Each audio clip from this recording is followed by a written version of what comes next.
Bryce Washington was 38 years old and spent his mornings repairing industrial cooling systems across Denver. Most people saw a quiet maintenance technician with a cracked Samsung phone, a faded blue work jacket, and a 15-year-old Ford F-15. Oh, that rattled every time it stopped at a red light. After Lauren left him for millionaire investor Gavin Sterling, everyone assumed Bryce had lost. What they didn't know was that Bryce had spent the last 3 years building a legal case strong enough to destroy the man she chose over him. At 11:47 p.m., his phone lit up again in the dark apartment. Lauren Washington, call number 61. Bryce stared at the screen while the vibration crawled across the wooden table like a trapped insect. Then he flipped the phone face down. If you're watching tonight, comment your country and local time below. I always like seeing where these stories reach. And if you enjoy slow burn stories about betrayal, patience, and quiet revenge, subscribe. Now tomorrow's story gets even colder. The house on West Maple Ridge Drive was only 1,100 square feet, but Bryce Washington had once believed it was enough to build a life. It sat near the edge of Lakewood, Colorado, where winter mornings smelled faintly of snow and gasoline from the highway. The siding needed repainting. The porch light flickered whenever temperatures dropped below freezing. The kitchen floor creaked near the refrigerator because Bryce never got around to replacing the warped boards. Lauren used to laugh about those things. In the beginning, she called the house their starter castle. That was before she started comparing it to other people's lives. Bryce woke every morning at 4:30 a.m. Not because he wanted to, because industrial cooling systems failed before sunrise more often than during the day. Grocery warehouses, pharmaceutical storage facilities, restaurant supply depots. If a compressor died at dawn, thousands of dollars in inventory could rot before breakfast.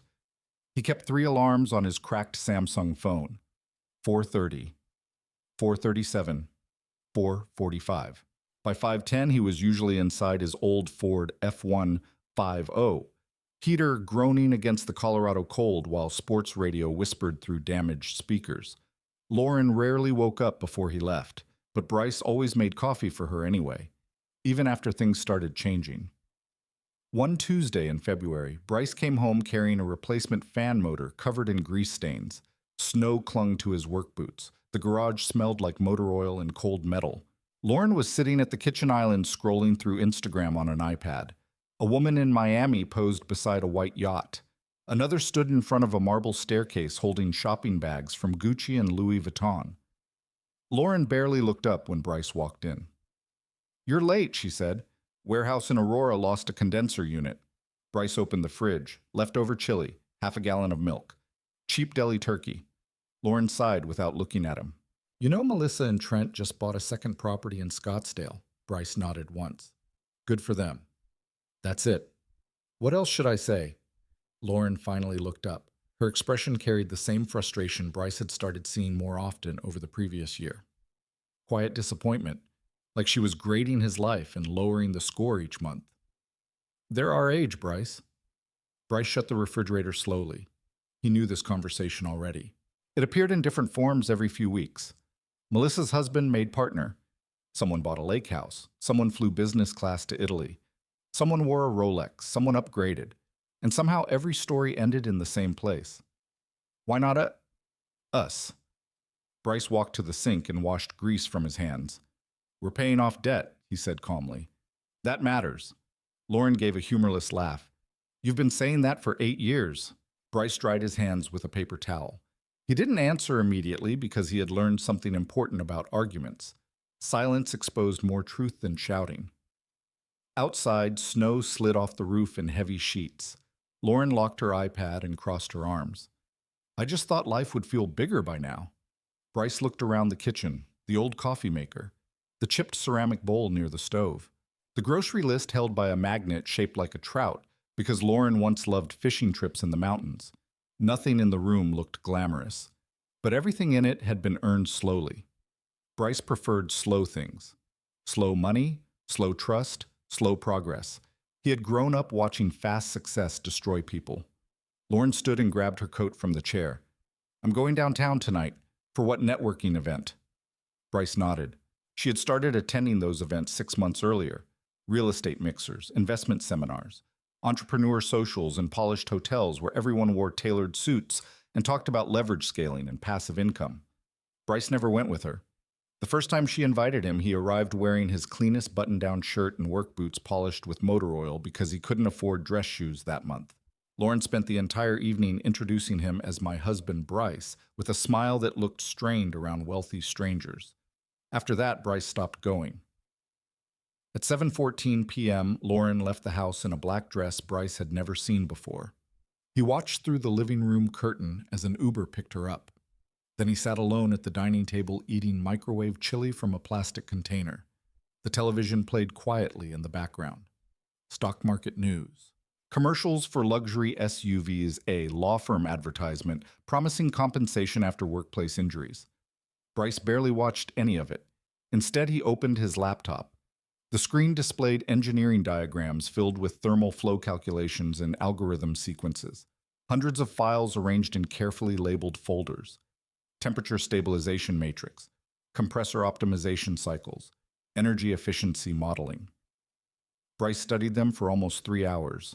Not casually, methodically, like a man sharpening a blade nobody else could see. At 11:02 p.m., headlights flashed across the front window.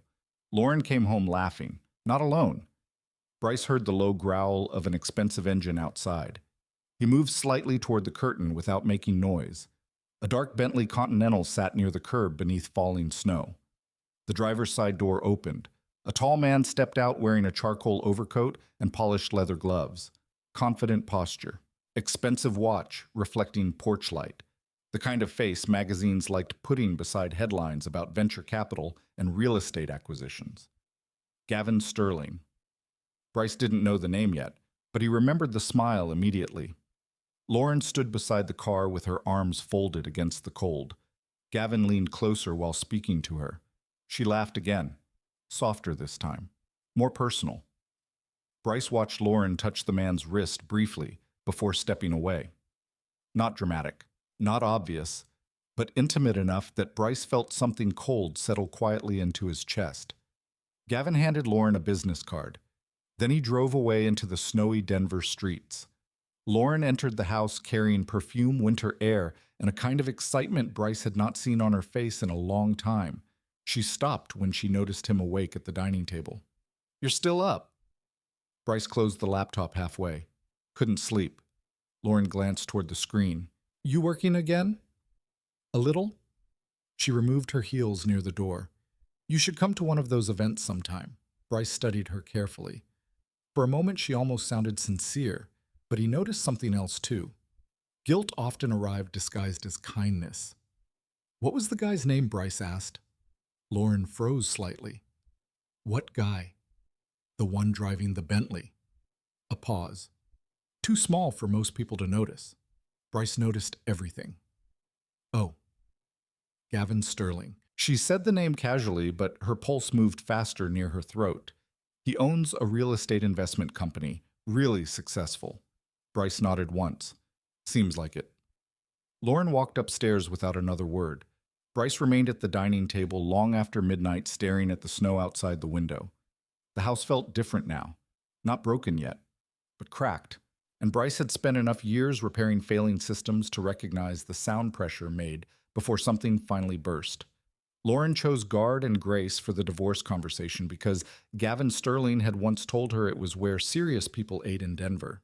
The restaurant sat on Champa Street in the financial district, all dark wood glass walls and low amber lighting designed to make ordinary people feel temporarily expensive. Bryce arrived 7 minutes early. He always arrived early. Snow had melted into dirty slush along the sidewalks outside. Men in wool coats moved between office towers holding leather briefcases and Starbucks cups. Downtown Denver glowed cold and silver beneath the February night sky. Bryce stepped inside wearing a charcoal button-down shirt he had ironed himself that morning before work. Hostesses glanced at his boots first, then his jacket, then his face. One of them asked carefully, "Can I help you, sir?" Bryce gave Lauren's reservation name. The hostess checked the screen and immediately changed tone. "Right this way." Bryce followed her through the dining room, wine bottles stacked behind glass walls, couples leaning close over candlelight, executives laughing too loudly near the bar.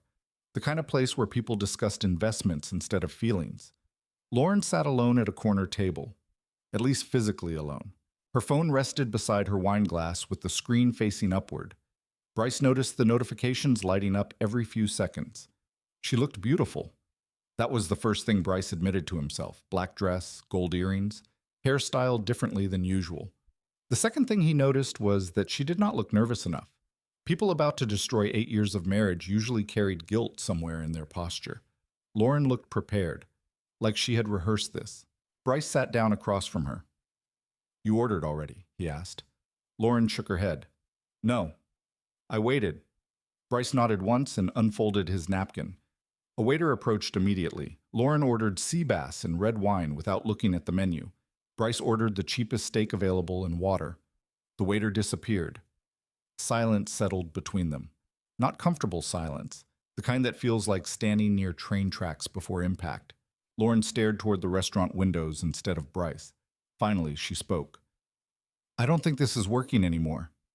Bryce had expected those words for weeks, maybe months. Still hearing them out loud changed the temperature of the room. He leaned back slightly. What part Lauren exhaled through her nose, frustrated already. This Bryce. Our life. Our life or me. Lauren crossed her arms. "Why do you always do that? Do what turn everything into a question?" Bryce looked at her steadily. "Because answers mattered. Because details mattered. Because people revealed themselves faster when forced to explain things clearly." Lauren rubbed her temple.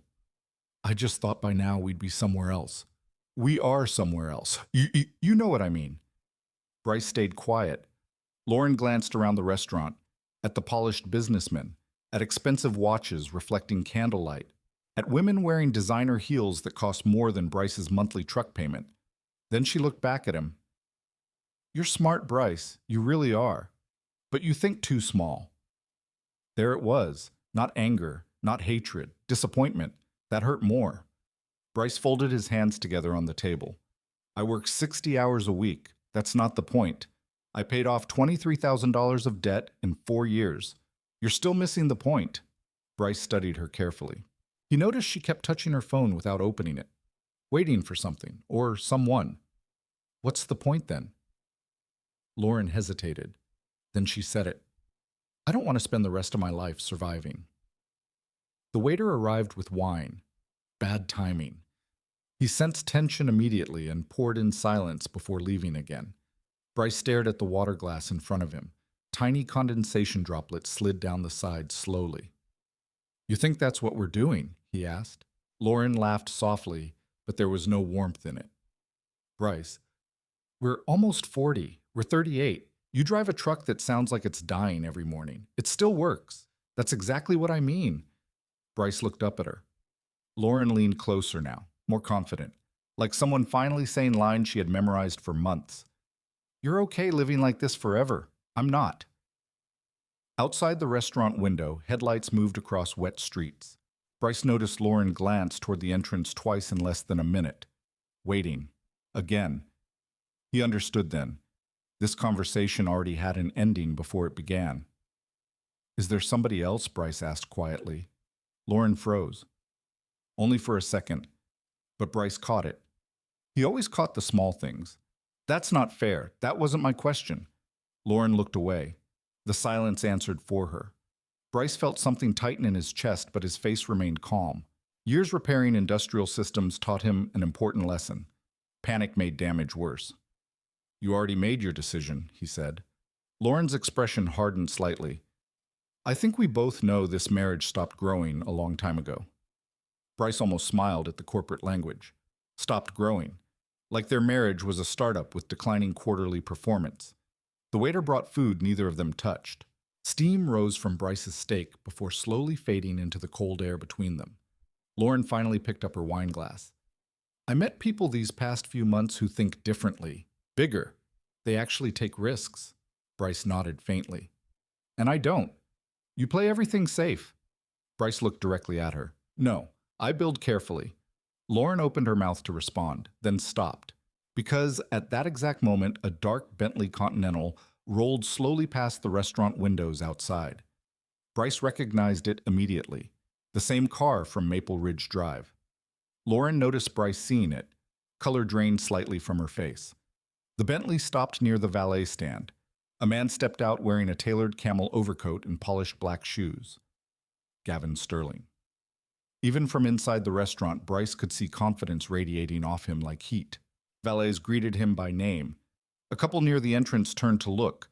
Gavin moved through expensive spaces like he owned them automatically. Lauren lowered her voice. "He's just here for a meeting." Bryce almost laughed. Not because it was funny, because the lie arrived too fast. Gavin glanced through the restaurant windows, directly toward their table. Not surprised, not confused, expecting this. Bryce understood everything then, not every detail, but enough. The networking events, the sudden distance, the restless frustration, the late nights, the carefully rehearsed speech. This had started long before tonight. Bryce looked back at Lauren. How long Lauren stared down at her wine glass. "That doesn't matter. It matters to me." Another silence, longer this time. Finally, she whispered, "A few months." Bryce nodded slowly once. No shouting, no dramatic scene. That almost unsettled Lauren more. "You're not going to say anything." Bryce reached for his wallet calmly. "What would you like me to say that you're angry?" Bryce placed his credit card on the table. "I think you already know I am." Lauren looked uncomfortable now. Not guilty enough to stop, but guilty enough to avoid eye contact. Bryce stood. "You can send the paperwork whenever you're ready." Lauren blinked. "That's it." Bryce looked toward the restaurant entrance where Gavin Sterling now stood speaking with another investor near the bar. Then Bryce looked back at his wife. "Don't worry," he said quietly. "I won't make this difficult for you." For the first time all evening, Lauren looked uncertain. Bryce turned and walked toward the exit. As he passed Gavin Sterling near the entrance, the two men made eye contact briefly. Gavin gave the smallest nod imaginable, confident, dismissive, like Bryce had already disappeared. Bryce walked past him into the freezing Denver night. Behind him through the restaurant windows, he could see Lauren still sitting alone at the table, but only for a moment. Then Gavin Sterling sat down across from her, and Lauren smiled. Bryce stood on the sidewalk while snow drifted through downtown lights. His phone vibrated in his pocket. Bank fraud alert. Joint checking account withdrawal, $18,400. Bryce stared at the screen for several seconds. Then another notification appeared. "Lauren Washington has removed you from shared location access. 1 by 1. Clean cuts. Prepared in advance." Bryce slipped the phone back into his pocket and walked toward his truck without looking back again. But halfway down the block, he stopped suddenly. Across the street stood a massive digital billboard glowing above downtown traffic, an advertisement for Sterling Capital Group. And beneath Gavin Sterling's smiling photograph was a slogan Bryce would remember for years: "Building the future with vision." Bryce stared at the billboard while snow landed silently across his shoulders. Then slowly, something cold and precise settled behind his eyes. Not heartbreak anymore. Calculation. The moving trucks arrived 3 days later. 2 white trucks from Denver Family Relocation Services pulled onto West Maple Ridge Drive at 8:12 in the morning, while thin ice still covered the sidewalks. Bryce was in the garage replacing brake pads on his Ford when he heard the hydraulic hiss of the first truck door opening. He wiped grease from his hands slowly and stepped outside. Lauren climbed out of a black Range Rover wearing oversized sunglasses and a cream-colored wool coat Bryce had never seen before. Expensive now. Everything about her looked expensive now. 3 movers followed behind her carrying clipboards and rolls of packing tape. Lauren didn't say good morning. She simply walked past Bryce toward the house. "We're here for the rest of my things." Bryce nodded once. No argument, no pleading. That almost seemed to irritate her. One mover hesitated near Bryce. "Sir, is there anything marked that's not included?" Bryce looked toward Lauren. She answered before he could. Everything from the master bedroom, kitchen appliances too. Bryce leaned against the garage doorway quietly. The morning air smelled like snow and cold metal. Inside the house, cabinet doors started opening. Footsteps crossed hardwood floors, tape ripped, boxes folded. 8 years of marriage reduced to inventory categories. Bryce watched movers carry out pieces of his old life one at a time. The espresso machine Lauren insisted they couldn't afford 2 Christmases earlier. The gray sectional couch they bought during a Labor Day sale. Glass picture frames, kitchen chairs, the 55-inch television Bryce spent 4 months saving for. Lauren directed everything with efficient calm. No hesitation, no visible emotion, like someone checking out of a hotel room. At 9:46 a.m., one of the movers carried out a small wooden trout decoration from the kitchen wall. Lauren stopped him. "Leave that." The mover nodded awkwardly and placed it back inside. Bryce noticed. Some memories still held no market value. By noon, the house echoed. Empty rooms always sounded larger than occupied ones. Lauren stood in the living room reviewing paperwork while sunlight cut through bare windows across dusty floors. Bryce walked inside quietly. On the fireplace mantel sat their wedding photograph. Cracked glass across the center.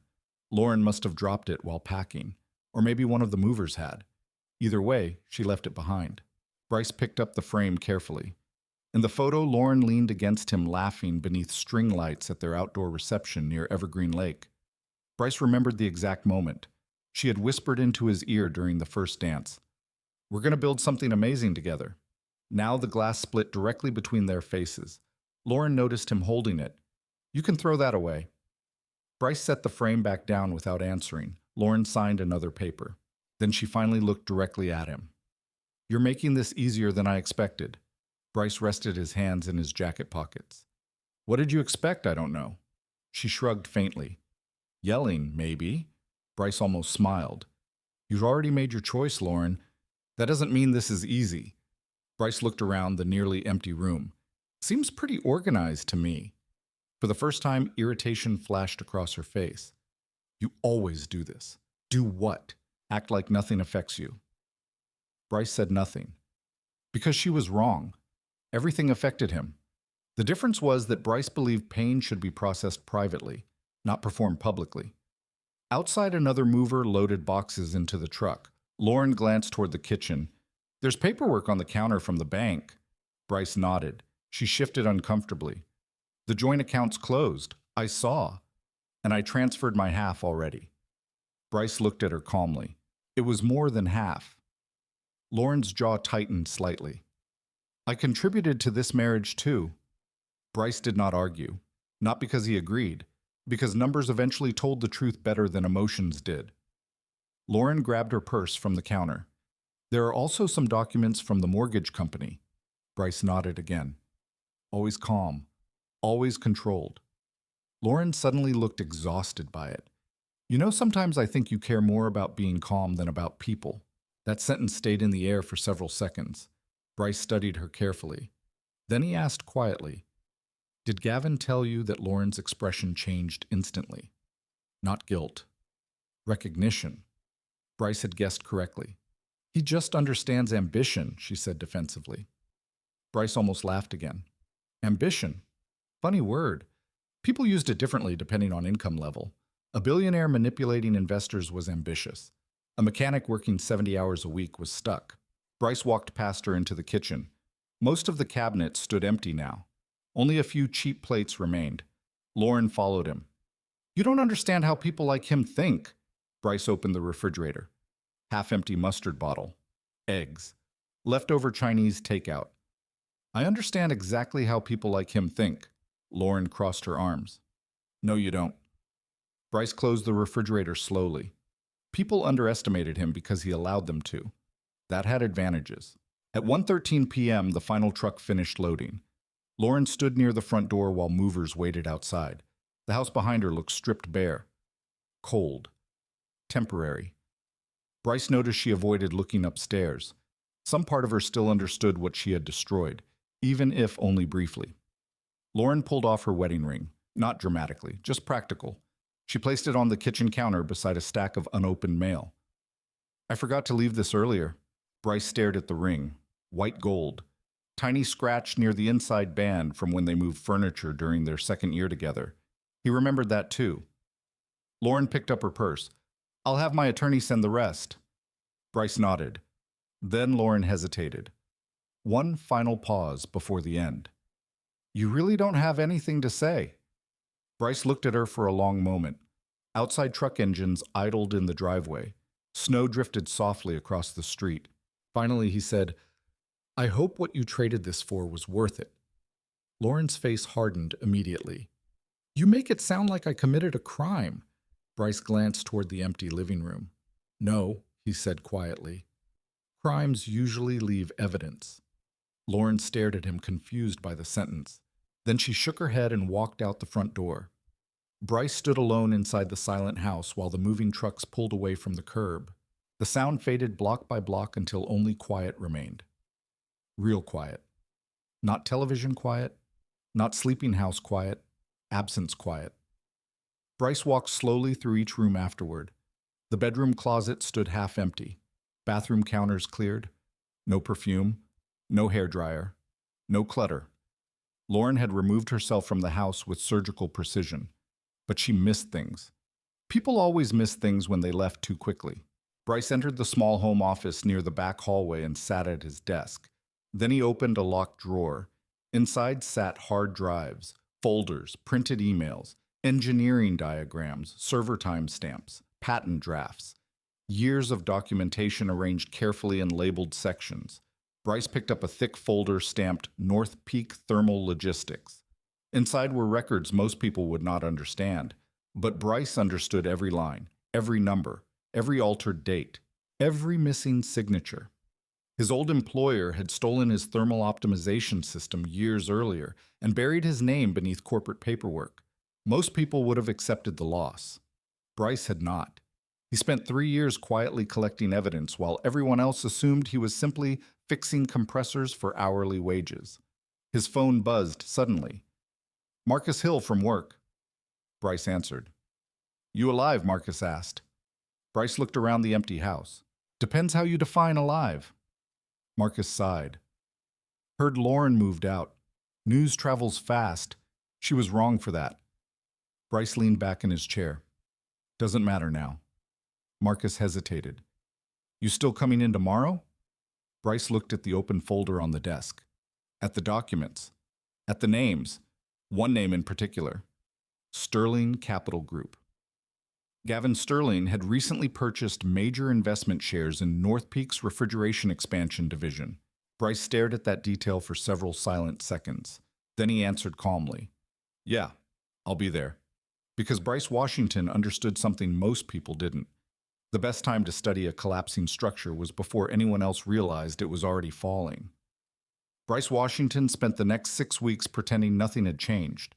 That was what made him dangerous. Every morning he still arrived at Denver Commercial Refrigeration before sunrise with coffee and a dented steel thermos. He still wore the same faded navy work jacket with his name stitched above the pocket in white thread. He still crawled across concrete warehouse floors, tightening bolts and replacing damaged condenser coils, while younger technicians complained about overtime. From the outside, Bryce looked exactly like the kind of man people ignored, which was useful. At 5:42 a.m. on a Tuesday, Bryce stood on top of a refrigerated loading unit at a pharmaceutical storage facility near Aurora while freezing wind cut across the roof. Marcus Hill climbed the ladder beside him carrying a flashlight. You ever sleep? Marcus asked. Bryce tightened a pressure valve without looking up. Sometimes. Marcus snorted. You've worked 19 straight days. Bryce checked the temperature monitor. -4 degrees, stable. Below them, trucks backed into loading bays through swirling snow while warehouse workers shouted over diesel engines. Marcus leaned against the metal railing. You heard Lauren's with that Sterling guy full-time now. Bryce continued working. People talk too much. I'm serious. Saw photos online. Marcus hesitated. Private jet kind of stuff. Bryce wiped grease from his fingers using an old shop rag. Good for them. Marcus stared at him. That's all you got. Bryce secured the panel shut. What exactly are you hoping for here, Marcus? I don't know. Marcus shrugged. Maybe anger. Bryce climbed down the ladder carefully. Anger's expensive. Marcus watched him walk toward the service van through the snow. He did not understand Bryce. Most people didn't. That afternoon, Bryce drove to a downtown office building on Grant Street instead of going home. 23rd floor, frosted glass doors. Park and Associates Commercial Litigation. The receptionist recognized him immediately. Ms. Park is waiting for you. Bryce nodded once. Naomi Park's office overlooked downtown Denver through massive floor-to-ceiling windows. Traffic crawled below like moving streams of light beneath gray skies. Naomi stood beside a conference table reviewing documents when Bryce entered. 34 years old, sharp black blazer, precise movements. The kind of attorney who never wasted words because she billed by the hour and thought faster than most people spoke. "You're late by 3 minutes," she said without looking up. "Traffic.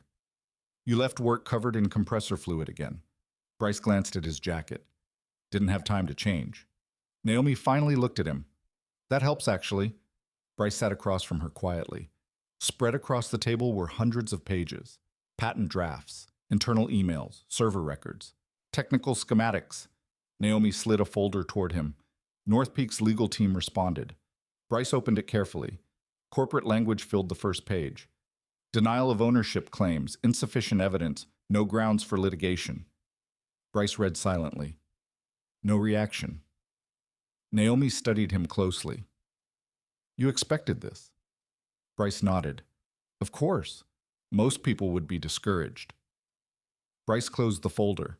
Most people didn't spend 4 years collecting backup copies. A faint smile touched Naomi's face for less than a second. That was the closest thing she gave to approval. Bryce looked toward the city skyline outside. "I want to see the original server timestamps again." Naomi handed him a tablet immediately. Bryce opened the archived files. Thermal stabilization algorithm prototype. His name appeared repeatedly in development records before suddenly disappearing months later, replaced by executive approvals and revised authorship. Corporate theft rarely happened dramatically. No masked men, no smashed windows, just signatures changing quietly behind conference room doors. Bryce remembered exactly when he realized North Peak had stolen his work. A senior executive had congratulated another engineer publicly for Bryce's system during a shareholders' presentation in Dallas. Bryce sat in the audience wearing a visitor badge while investors applauded technology he built alone over 18 months. He never forgot that feeling. Not humiliation, clarity. Naomi crossed her arms. "The important thing isn't the theft anymore." Bryce looked up. "It's Gavin Sterling." She nodded. 3 weeks earlier, Naomi discovered Sterling Capital Group had purchased a controlling investment position in North Peak's refrigeration expansion division, meaning Gavin Sterling now profited directly from Bryce's stolen system. The irony almost felt personal. Naomi opened another folder. Sterling's team accelerated rollout after acquisition. Bryce scanned the documents. Projected annual revenue increase $46 million. Energy savings projections. Expansion plans across Colorado and Utah. His system. His work. His numbers. Bryce leaned back slowly. He knows Naomi considered the question carefully. That depends what you mean.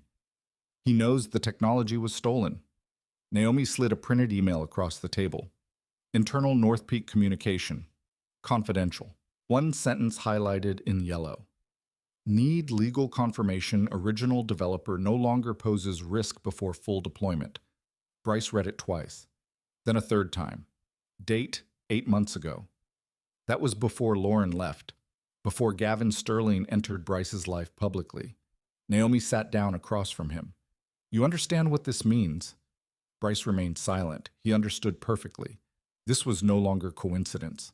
Gavin Sterling had stepped into Bryce's life through Lauren while simultaneously investing in the company profiting from Bryce's stolen technology. Maybe intentional. Maybe not. Either way, Bryce no longer believed in harmless accidents. Naomi tapped another document. "We can file if you're ready." Bryce looked at her calmly. "What happens after we file? North Peak denies everything publicly. And Sterling? He'll try to bury you." Bryce almost smiled. "That's predictable." Naomi leaned forward slightly. "This part isn't personal anymore, Bryce. The moment we move forward, they'll investigate every detail of your life. Financial history, employment records, marriage, everything." Bryce looked down at his rough hands resting on the conference table. Years of mechanical work left permanent cuts near his knuckles. People saw those hands and assumed limited intelligence. Bryce used to resent that. Now he preferred it. "They already underestimated me," he said quietly. "That's their mistake." Naomi studied him for several seconds. Then she opened a final folder. Inside sat photographs of industrial refrigeration units installed across multiple North Peak facilities. Bryce recognized his own system immediately from the component arrangement. Every line, every sequence, every optimization cycle. Stolen ideas always carried fingerprints invisible to thieves. They copied it badly, Bryce said. Naomi raised an eyebrow. What Bryce pointed toward one configuration diagram. They changed the compressor balancing ratio, meaning it'll fail under heavy summer loads. Naomi stared at him carefully now. How bad Bryce calculated automatically in his head. Best case system shutdowns. And worst case, Bryce looked out across Denver. Food and pharmaceutical spoilage across multiple facilities. Naomi went silent, because now the stakes had changed again. Not just stolen profits, potential public liability. Bryce closed the folder slowly. Don't warn them. Naomi blinked once. You're sure? Bryce stood from the table. They made their decision already. Outside the office windows, downtown Denver darkened beneath incoming snow clouds. Naomi gathered the documents carefully. We file next week. Bryce nodded once. Then he started toward the door. Bryce. He stopped. Naomi rarely sounded uncertain. If this becomes public, Lauren's going to realize who you actually are. Bryce rested one hand on the door handle. No, he said quietly. She already decided who she thought I was. Then he left the office.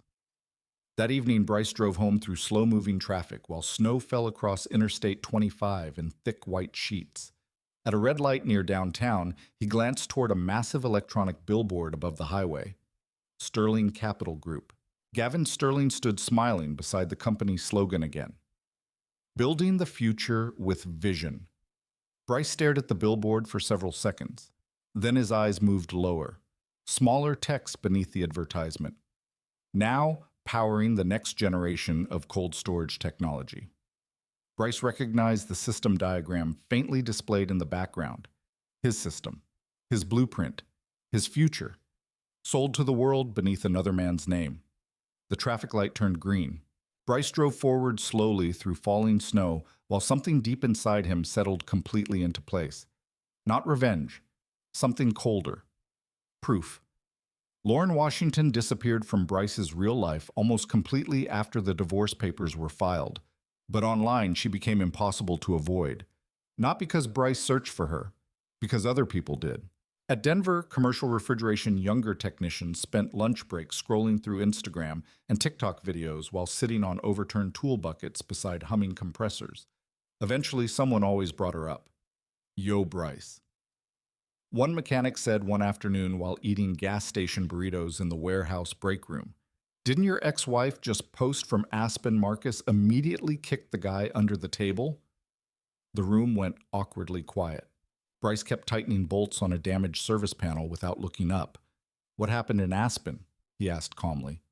The mechanic swallowed hard. "Nothing. Forget it." Bryce extended his hand. "Let me see." The guy hesitated before handing over the phone. Lauren stood beside Gavin Sterling on the balcony of a luxury ski lodge overlooking snow-covered mountains. She wore a white fur-lined coat Bryce knew cost more than his truck. Gavin held a champagne glass while smiling toward the camera. Perfect lighting, perfect teeth, perfect couple. The caption read, "Building a beautiful life with beautiful people." Bryce stared at the image for several seconds, then handed the phone back. No reaction, no bitterness. Marcus watched him carefully. "You okay?" Bryce picked up his toolbox. Compressor won't repair itself. But later that night, alone inside the quiet house on Maple Ridge Drive, Bryce sat at the dining table staring at the same photograph again. Not emotionally, analytically. People revealed things accidentally when trying too hard to appear successful. The ski lodge in the background belonged to Black Ridge Hospitality Group. Bryce recognized the logo stamped faintly on a window because Naomi had mentioned the company weeks earlier during a meeting. Black Ridge was financed partially through Sterling Capital Group. Everything around Gavin Sterling seemed connected to leverage investment layers and borrowed appearances. Bryce opened his laptop, then another screen, then another. Financial records filled the monitors across the small home office. Corporate acquisitions, expansion timelines, projected energy reports. North Peak Thermal Logistics had expanded aggressively after Gavin entered the picture. Too aggressively. Bryce noticed patterns others missed. Facilities upgrading faster than infrastructure budgets should allow. Revenue forecasts inflated beyond realistic thermal efficiency gains. And underneath everything sat Bryce's stolen optimization system, holding the entire expansion together like hidden steel beams inside a skyscraper. Except Gavin Sterling believed those beams belonged to him now. Bryce leaned back slowly in his chair. Outside snow tapped softly against dark windows. His phone buzzed. Unknown number. Bryce answered after the third ring. Mr. Washington. Female voice. Professional. Controlled. Yes, my name is Cynthia Bell. I work with Sterling Capital Group. Bryce said nothing. Cynthia continued carefully. Mr. Sterling requested an informal conversation regarding pending legal matters. Bryce almost smiled. Not because the call surprised him, because it came sooner than expected. What kind of conversation? We believe there may be opportunities for mutual resolution before unnecessary escalation. Corporate language again. Everything sounded harmless when wealthy people wanted something quietly buried. Bryce stared at a spreadsheet on his monitor while speaking. You mean settlement? A pause. Potentially. Bryce looked toward the wall clock. 9:17 p.m. Interesting time for legal outreach. Pressure always arrived after business hours. Tell Mr. Sterling to speak with Naomi Park. Another pause. Off the record, Mr. Washington. Cynthia lowered her voice slightly. You may want to think carefully before creating conflict at this level. Bryce finally smiled for real, coldly. What level is that Mr. Sterling has substantial influence? Bryce disconnected without answering. Then he placed the phone face down beside stacks of engineering diagrams. Influence. Bryce had spent years watching influential men confuse money with invincibility. That confusion usually became expensive eventually. The next morning, Bryce drove to a North Peak facility outside Colorado Springs before sunrise. Warehouse lights glowed against frozen darkness, while trucks unloaded frozen food shipments from New Mexico and Utah. Marcus handed Bryce a clipboard near the entrance. Control systems are acting weird again. Bryce nodded once. Same facility as last month. Yeah. Bryce already knew why before entering the building. Inside the mechanical control room, digital temperature monitors flickered inconsistently across several units. Bryce removed the panel cover carefully. Then he saw it immediately. Modified balancing ratios. Exactly like the copied diagrams Naomi showed him. Someone at North Peak altered Bryce's original system trying to increase short-term efficiency output. Bad idea. Industrial thermal systems punished arrogance eventually. Bryce studied the readings silently. One younger technician looked over his shoulder. What's wrong with it? Bryce adjusted a wiring sequence. Somebody changed parameters they didn't understand. Can you fix it? Bryce paused briefly. Could he? Of course. But that wasn't the real question anymore. I can stabilize it temporarily. The technician frowned. Temporarily, Bryce secured the panel shut. It'll fail again. How bad? Bryce looked across the warehouse. Rows of frozen inventory stretched endlessly beneath industrial lights. Millions of dollars sitting inside temperature-controlled trust. If they keep scaling the system like this, Bryce said quietly. Very bad. At noon, Bryce sat alone in his truck eating gas station coffee cake while reviewing legal notes on his phone. Another Instagram photo appeared automatically in suggested feeds. Lauren again. This time beside Gavin on a yacht somewhere in California. Sunset. Wine glasses. Designer sunglasses. Bryce zoomed in slightly, then stopped. Interesting. In the background sat a man Bryce recognized from Naomi's financial reports, Richard Vail, senior lending executive at Frontier National Bank. Bryce's eyes narrowed slightly. Now that mattered, because Frontier National was heavily financing North Peak's expansion, meaning Gavin Sterling's luxury trips included the exact people funding his business growth, relationships disguised as leisure. Bryce saved the image, not because it proved wrongdoing, because patterns mattered, and Bryce trusted patterns more than explanations. That evening, Naomi called. We received another response from Sterling. Bryce parked outside his house but remained inside the truck while snow drifted across the windshield. Threats. Indirect ones. Bryce nodded faintly. Expected. Naomi hesitated. Bryce, there's something else. He waited. They're trying to profile you. Bryce looked toward the dark house. How employment history, psychological evaluations, financial stress indicators. Naomi exhaled quietly. They want to paint you as unstable and bitter after the divorce. Bryce almost laughed. That would work better if I actually acted unstable. That's why it's not working. Bryce shut off the engine. Silence filled the truck immediately. Naomi's voice softened slightly. You know what scares them most? Bryce waited. You don't behave emotionally, because Bryce understood something important. People prepared defenses for rage, for screaming, for public meltdowns. They rarely prepared for patience. Naomi continued. I also found something involving Sterling's expansion numbers. Bryce straightened slightly. What kind of something? The projected profits don't make sense unless your system performs exactly as designed. Bryce already knew where this was going. And if it doesn't, Naomi's silence lasted 2 seconds too long. Then she answered quietly. The whole structure starts bleeding money. Bryce stared through the snowy windshield. Downtown Denver glowed faintly in the distance beyond the highway. A city built on appearances. Loans, glass towers, projected growth. So many powerful men survived by convincing banks they were larger than reality. And Gavin Sterling had built an empire using technology he did not understand. That was the dangerous part, not theft. Dependency. Bryce stepped out of the truck slowly. Cold air hit his face immediately. File the lawsuit, he said. Naomi paused. You're sure? Bryce looked toward his dark, empty house, then toward the skyline beyond it. Finally, he answered. He already built his future on something stolen. Snow drifted across the streetlights while Bryce unlocked the front door.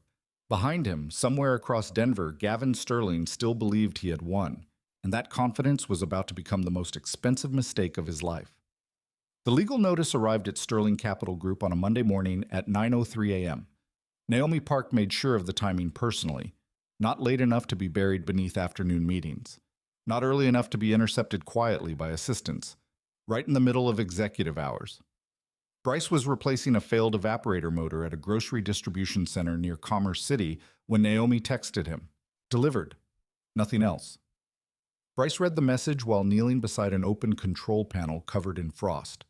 Then he slipped the phone back into his pocket and returned to work. The younger technician beside him frowned.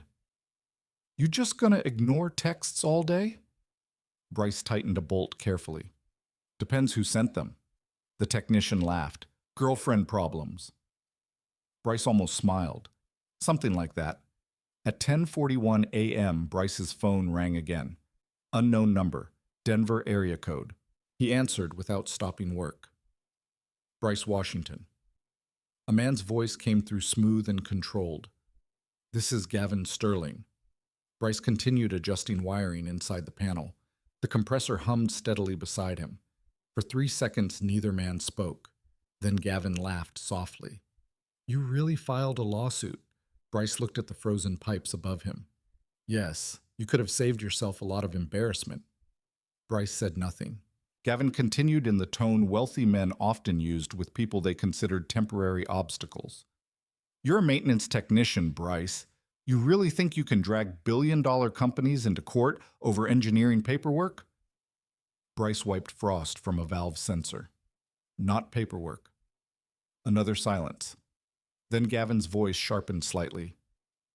You know what I think? Bryce waited. I think you're angry your wife left. Bryce finally stopped moving. Not because the words hurt, because Gavin genuinely believed that explanation. That interested him. People revealed weaknesses through assumptions. Gavin thought this was emotional, personal, reactionary. That meant he still did not understand the scale of the problem. Bryce stood slowly. Workers moved forklifts through the warehouse behind him while cold air blasted from ceiling vents. This lawsuit existed before Lauren, Bryce said calmly. Gavin laughed again. Come on. You invested in stolen technology, and now you're going to teach me ethics, Gavin replied. You repair cooling systems for hourly pay. Bryce looked down at the system panel, then at the North Peak component serial numbers. You should ask your engineers about compressor balancing ratios. Silence. Tiny, but real. Bryce noticed. Gavin recovered quickly. You think you're smarter than people running billion-dollar operations? No, Bryce said quietly. I think they stole work they didn't fully understand. Then Bryce disconnected. The younger technician nearby stared at him. You good? Bryce slid the phone back into his pocket. Yeah. But something had shifted now, because Gavin Sterling called personally. Powerful men rarely did that unless something underneath them had started moving. That afternoon, Naomi requested Bryce meet her immediately downtown. He arrived at her office shortly after 5, carrying snow on his boots and compressor grease on his sleeves. Naomi already had documents spread across the conference table. He called you. Bryce sat down. You tapped my phone. I know Gavin Sterling. Naomi handed him printed emails. He only gets directly involved when he feels control slipping. Bryce reviewed the papers silently. Sterling Capital Internal Communications. Emergency meetings scheduled. Legal strategy reviews. One subject line stood out. Contain Washington situation before discovery phase. Bryce leaned back slightly. They're nervous. Naomi nodded. More than nervous. She opened another folder. Inside sat printed screenshots. Lauren's Instagram. Private vacation photos. Public appearances. Tagged locations. Bryce frowned slightly. What's this evidence? Of what Naomi pointed toward a photo from Napa Valley. Gavin standing beside Richard Vail from Frontier National Bank again. Another image from Aspen showed 2 North Peak executives at the same private dinner.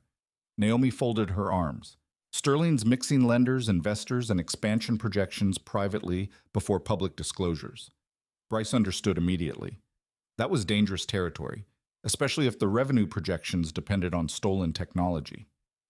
Naomi studied him carefully. You know what discovery phase means, right? Bryce nodded once. They open everything. Emails, financial records, internal communications. Naomi leaned closer. And if they manipulated earnings forecasts using your system, they're exposed. Naomi nodded slowly. For the first time since Bryce met her, she almost looked impressed. Most clients needed everything explained emotionally. Bryce processed risk like an engineer. Cause, pressure, failure points. Nothing dramatic, just systems breaking under load. Naomi handed him another document. This came in 30 minutes ago. Bryce read the heading. Confidential settlement proposal. Amount offered $450,000. Bryce almost smiled. Not because the number was large, because it was small. Too small. Meaning they were still pretending this could disappear cheaply. Naomi watched him carefully. A lot of people would take that. Bryce placed the document down. A lot of people don't know what the technology's actually worth. Naomi nodded once. Exactly. Bryce stared toward downtown Denver outside the office windows. Night lights reflected across glass towers while traffic crawled below. Somewhere inside those buildings, executives in tailored suits were discussing him now. A maintenance technician, a divorced man with an old truck. That image protected him. People underestimated men they could not categorize as threats. Naomi interrupted his thoughts. There's another issue. Bryce looked back at her. Lauren. Bryce's expression remained unchanged. What about her? She contacted our office. That surprised him slightly. Not emotionally, strategically. What did she want? Naomi picked up her tablet. She claimed you're pursuing the lawsuit because you're emotionally unstable after the divorce. Bryce stared at her silently. Naomi continued carefully. She implied you've been obsessive. Bryce almost laughed. Instead, he asked, did she provide evidence? No, because there isn't any. Naomi nodded. I know. Bryce stood and walked toward the windows. Snow drifted through downtown lights far below. Lauren truly believed she understood him. That was the saddest part. After 8 years together, she still mistook silence for weakness. Naomi's voice softened slightly behind him. Does it bother you? Bryce thought about the question honestly. Not the accusation itself. What bothered him was simpler. Lauren had watched him wake before dawn for years, watched him work until his hands split open in winter cold, watched him build everything slowly and carefully, and somehow she still believed he was small. Bryce looked out across the city. No, he said quietly. It clarifies things. At 8:14 p.m., Bryce stopped at a small diner on Colfax Avenue before driving home. The waitress knew him by name now. Usual, Bryce nodded. Black coffee, turkey sandwich, no fries. At the booth beside him, two businessmen in expensive jackets talked loudly about Sterling Capital Group. Heard they're expanding into Nevada now. Guy's untouchable. Sterling knows everybody. Bryce ate quietly without reacting. Then one man lowered his voice slightly. Still weird, though. Weird what? That lawsuit. The second man laughed. From who? Some maintenance worker. Yeah, but my cousin works in banking. Says Frontier National's legal department requested internal review documents this morning. The first man stopped chewing. For real. Apparently Sterling's freaking out about discovery. Bryce drank his coffee slowly. Interesting. Pressure traveled faster than headlines. Banks smelled risk early. That was how powerful men actually collapsed. Not suddenly. Quietly first. Loan reviews, phone calls, concerned investors, closed-door meetings, then eventually public ruin. Bryce finished dinner and walked outside into freezing Colorado air. His phone buzzed again. Unknown number. This time he let it ring. Then another message appeared. From Lauren. We need to talk. Bryce stared at the screen beneath the diner's neon lights. Snow drifted across the empty parking lot. 3 dots appeared again. Please don't ignore me. Bryce looked at the message for several seconds. Then he locked the phone and slid it into his pocket without responding. Across town, Gavin Sterling still believed money could manage the situation. Lauren still believed emotion could manipulate it. Neither of them understood the same thing yet. Bryce Washington had already moved beyond reaction. Now he was simply waiting for gravity to finish its work. The first audit request arrived at North Peak Thermal Logistics on a Thursday morning at 8:26 a.m. Most employees never saw it. That was how corporate panic usually worked. Quiet emails, closed conference rooms, executives walking faster than normal while pretending everything remained under control. Bryce noticed immediately. He was repairing a leaking ammonia valve inside North Peak's Denver distribution facility when 2 black SUVs rolled into the executive parking area outside. 3 men in dark coats stepped out carrying slim leather briefcases. Not engineers, not investors, auditors. Bryce tightened the final bolt slowly while watching through the mechanical room window. A younger technician beside him frowned. You know those guys? Bryce wiped his hands with a rag. No, but he recognized the posture. People who entered buildings looking for numbers instead of conversations always moved differently. At 10:12 a.m., Marcus Hill walked into the mechanical room carrying coffee. Whole admin floor's freaking out, he muttered. Bryce remained crouched beside the refrigeration system. About what Marcus lowered his voice instinctively. Heard Frontier National froze one of North Peak's expansion reviews. Bryce looked up slightly. Interesting. Faster than expected. Marcus leaned against the wall. Management says it's routine. Bryce almost smiled. Then it probably isn't. Marcus laughed quietly. You ever think positive? Bryce secured the valve housing shut. I think accurately. Outside the mechanical room, warehouse operations continued normally. Forklifts moved pallets. Supervisors checked inventory. Truck drivers smoked cigarettes near loading docks. Most workers had no idea the financial structure above them had already started cracking. Bryce understood something important about large systems. Collapse always began invisibly. Steel weakened before buildings fell. Pressure built before pipes burst. And money disappeared before headlines appeared. At noon, Bryce received a secure message from Naomi. Need to meet immediately. New development. Bryce drove downtown through freezing rain while Denver traffic crawled beneath dark skies. Naomi's office looked different when he arrived. More active. 2 junior associates moved quickly between conference rooms carrying document boxes. A television mounted near reception displayed financial news muted beneath scrolling stock numbers. Naomi met Bryce personally at the elevator. We have a witness. Bryce followed her into the conference room silently. A man sat at the far end of the table wearing a wrinkled gray sweater and exhausted eyes. Late 40s. Nervous posture. Coffee shaking slightly in his hands. Bryce Naomi said carefully, "This is Daniel Reeves." The name registered immediately. Former systems engineer. North Peak Thermal Logistics. Bryce had seen his signature on internal development records years earlier. Daniel avoided direct eye contact. "I know who you are," Bryce said calmly. Daniel swallowed hard. "Yeah." Naomi closed the conference room door. Daniel looked like a man who had not slept properly in weeks. Bryce recognized the signs instantly. Corporate fear had a specific appearance.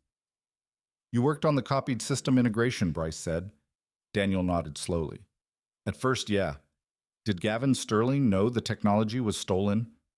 Daniel looked toward Naomi uncertainly. Naomi answered for him.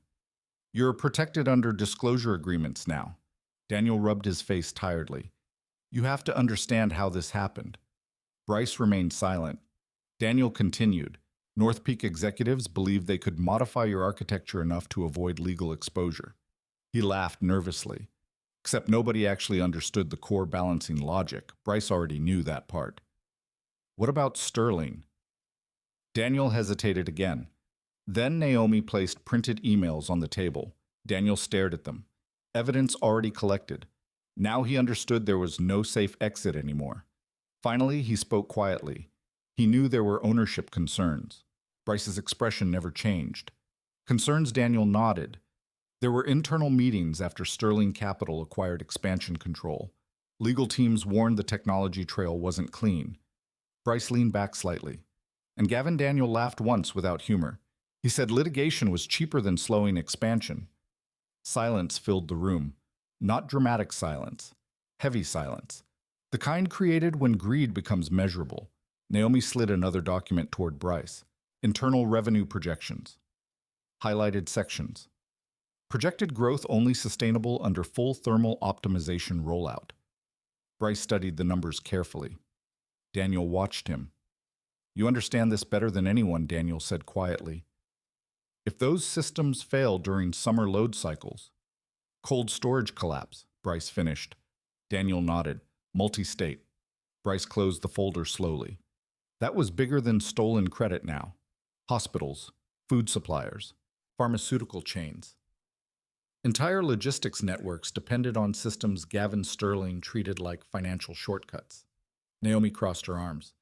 "And there's more." She opened her tablet. "Frontier National Internal Review Request. Risk Assessment Escalation." Bryce scanned the document. The bank was investigating discrepancies between projected thermal efficiency savings and actual field performance, meaning lenders already suspected inflated reporting. Daniel spoke again carefully. "They manipulated pilot results." Bryce looked up. "How temporary manual overrides before investor demonstrations." Bryce stared at him silently. Daniel continued. "Certain facilities only performed at projected efficiency during staged review windows."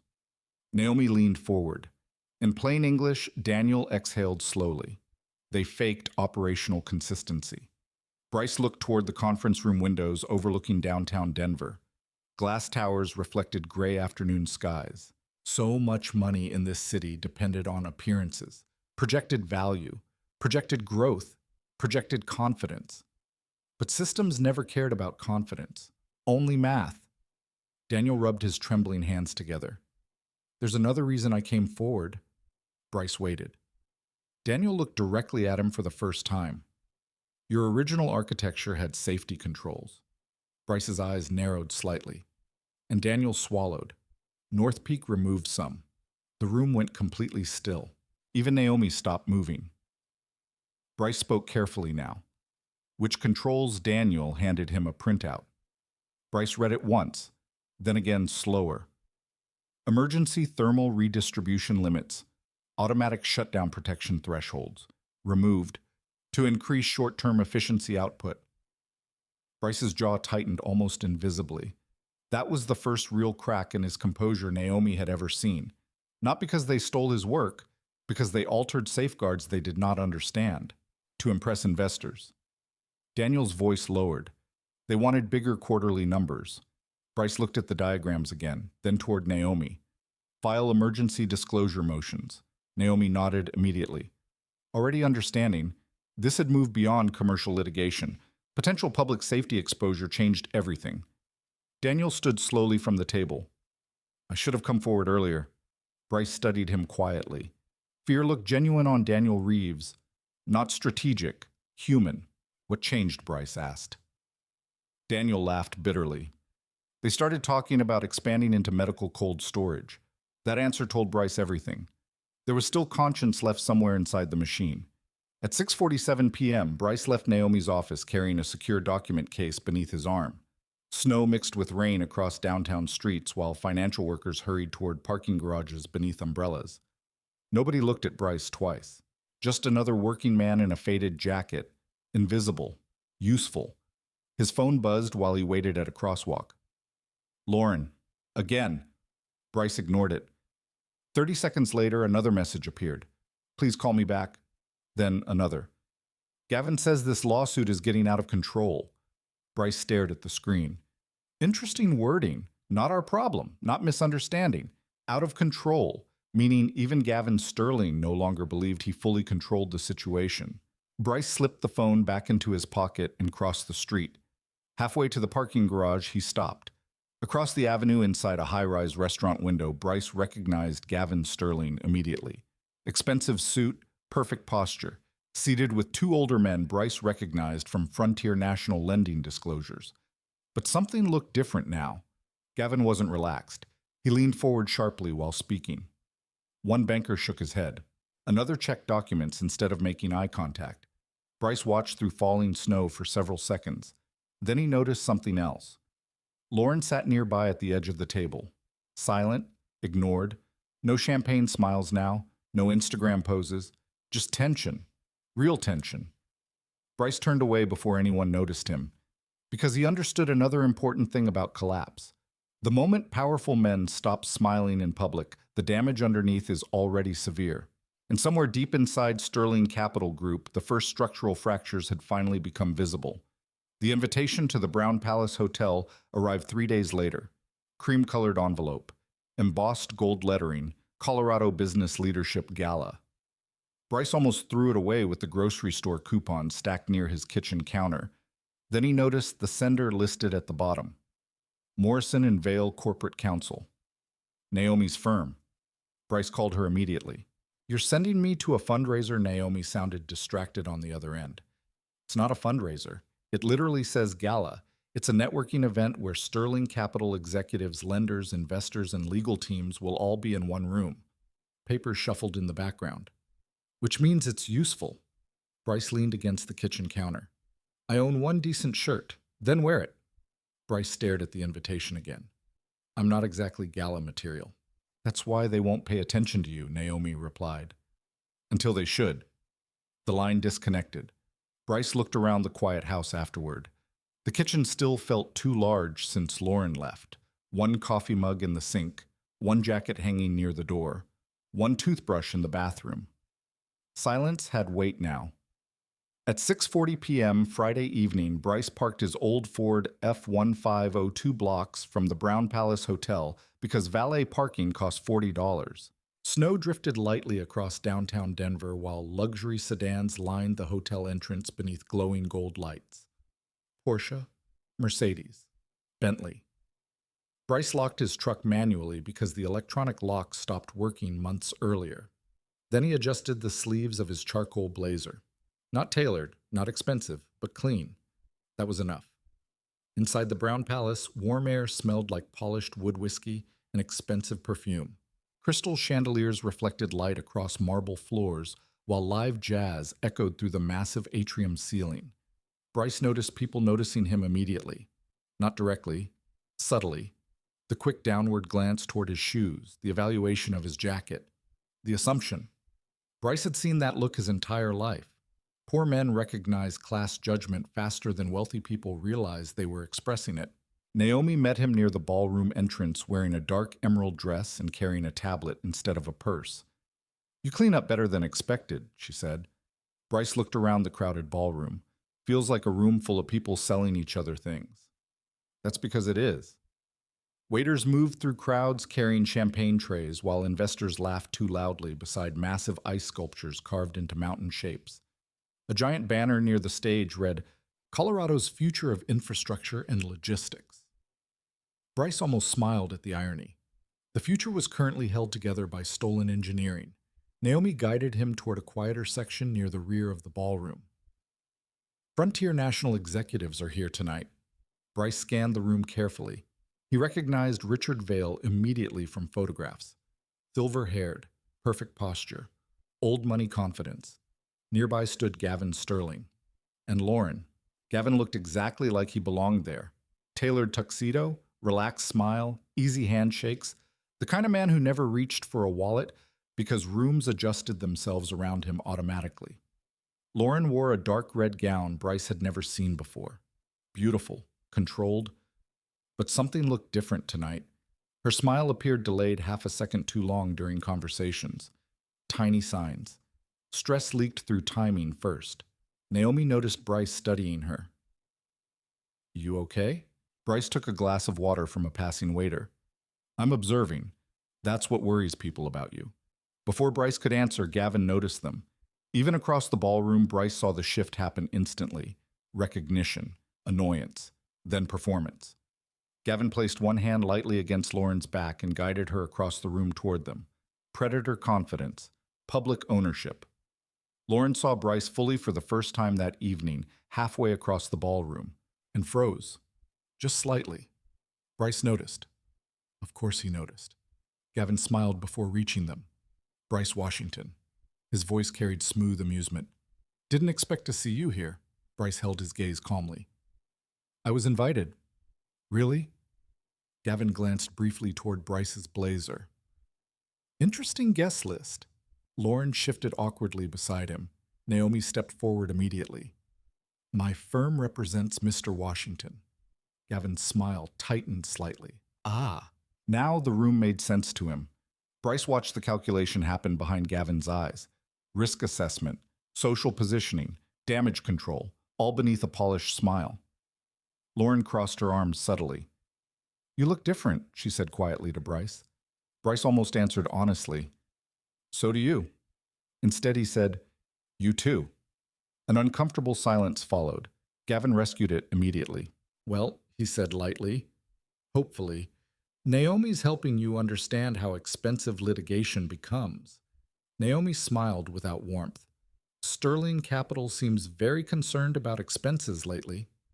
Gavin ignored her. His attention stayed locked on Bryce. "Tell me something honestly," Gavin said. "Do you actually think this ends well for you?" Bryce sipped water calmly before answering. "I think truth scales badly when hidden inside large systems." Lauren frowned slightly. Gavin laughed. "There it is." "What?" "The engineer talk." Gavin shook his head. "Bryce, normal people don't think like this." Bryce looked around the ballroom. "I noticed." Gavin smiled wider, but his eyes stayed cold. "You know what your real problem is?" Gavin asked quietly. "You mistake intelligence for leverage." Bryce considered the sentence carefully, then nodded once. "And you mistake leverage for ownership." That landed. Small pause. Tiny shift in Gavin's jaw. Lauren noticed it too. Before anyone could respond, Richard Vail approached holding a whiskey glass. "Gavin," he said quietly, "we need a word." Something in the banker's tone changed the atmosphere immediately. Not public embarrassment, controlled urgency. Gavin's smile faded almost invisibly. "1 second." "No," Richard said firmly. "Now." Lauren looked between them. Bryce remained completely still. Richard finally noticed Bryce standing there. Recognition flashed briefly across the banker's face. Interesting. That meant Bryce's name had circulated internally already. The banker nodded politely. "Mr. Washington." Bryce returned the nod. Then Richard guided Gavin several feet away toward the edge of the ballroom. Naomi watched carefully. So she murmured softly, "That's new." Across the room, Bryce observed Gavin's posture changing during the conversation. Shoulders tighter, jaw clenched, no more relaxed billionaire body language. Richard Vail handed him a folder. Gavin flipped through pages quickly, then stopped. Even from a distance, Bryce saw the exact moment Gavin lost emotional control. Not publicly, but internally. The human body always revealed stress through stillness first. Lauren approached Bryce quietly while Gavin argued in hushed tones with the banker. "Did you do something?" she whispered. Bryce looked at her calmly. "Do you really still think this is about revenge?" Lauren glanced nervously toward Gavin. "He said you were bluffing." Bryce noticed she said were, past tense. Before he could answer, Naomi's phone vibrated. She checked the screen, then looked directly at Bryce. Frontier National just suspended North Peak's expansion credit review. Lauren's face drained of color instantly.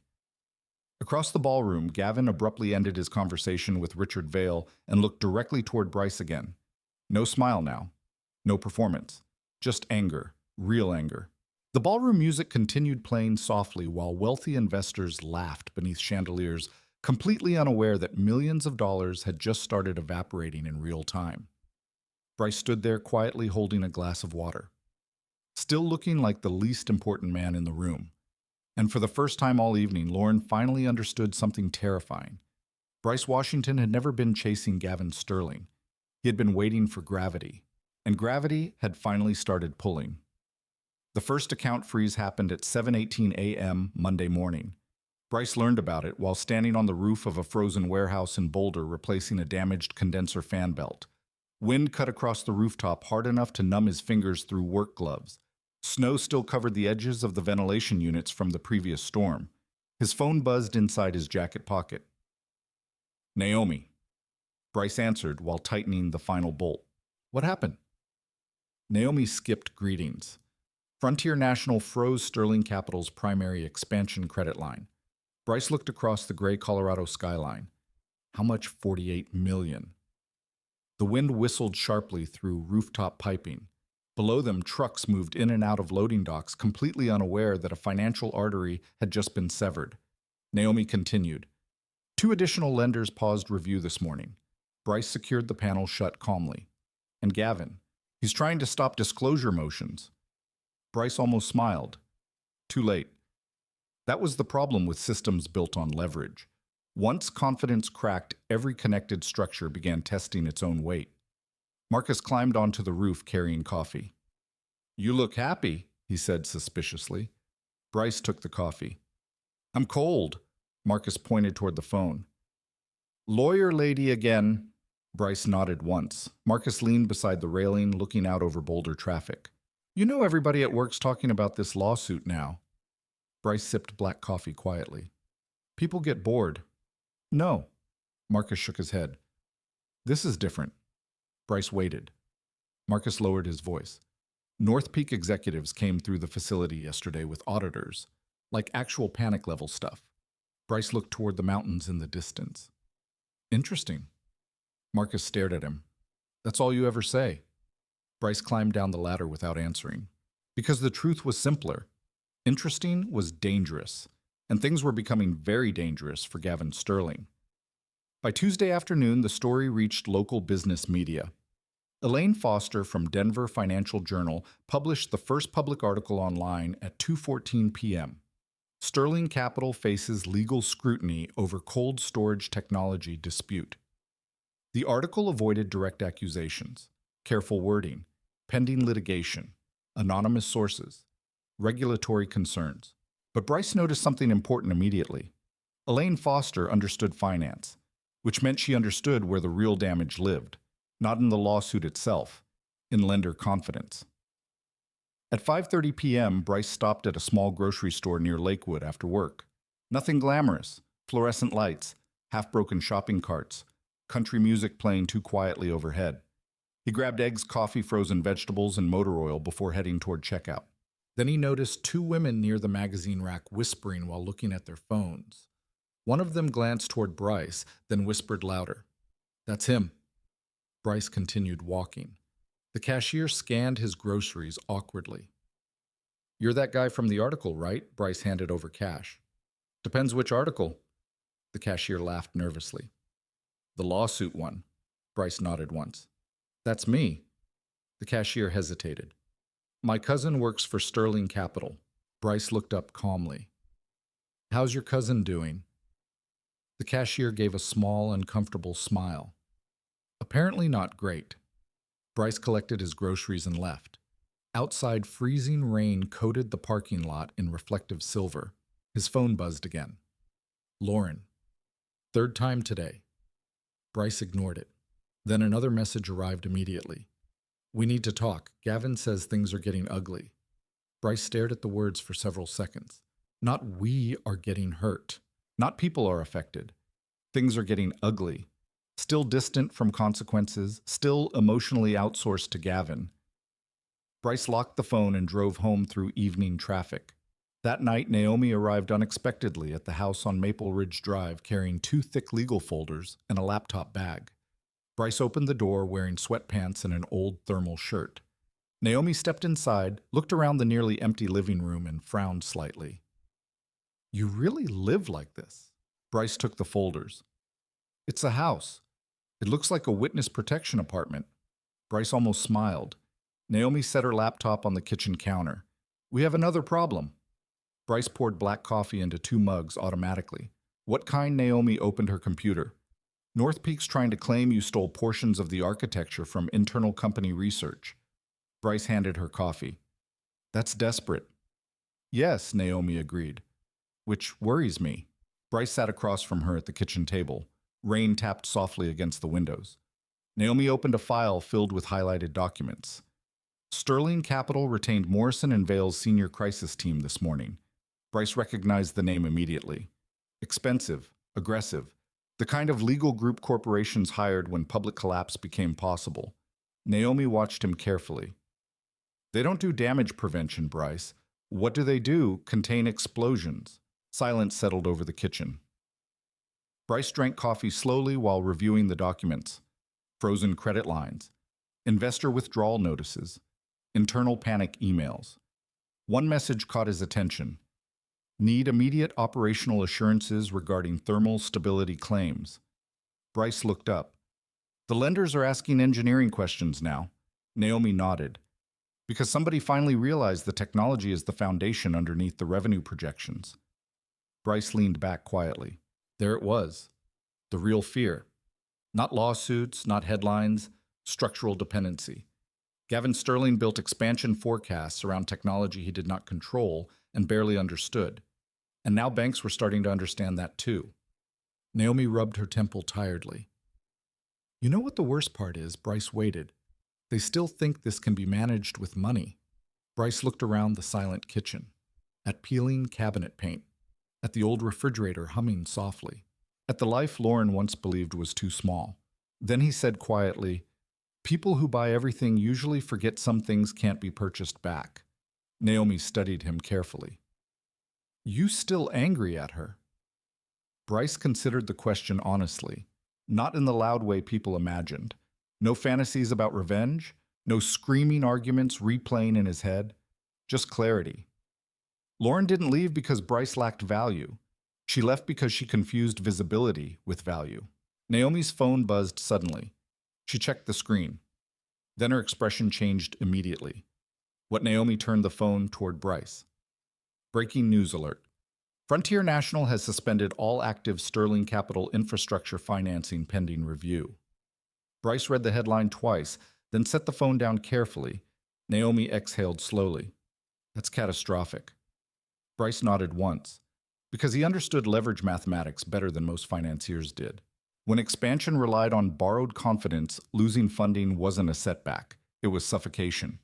Naomi gathered her files slowly. This is moving faster now. Bryce stood and walked toward the living room windows. Rain streaked across dark glass while distant headlights moved through Lakewood streets. What happens next? Naomi asked quietly. Bryce looked out into the night. Now the investors start protecting themselves.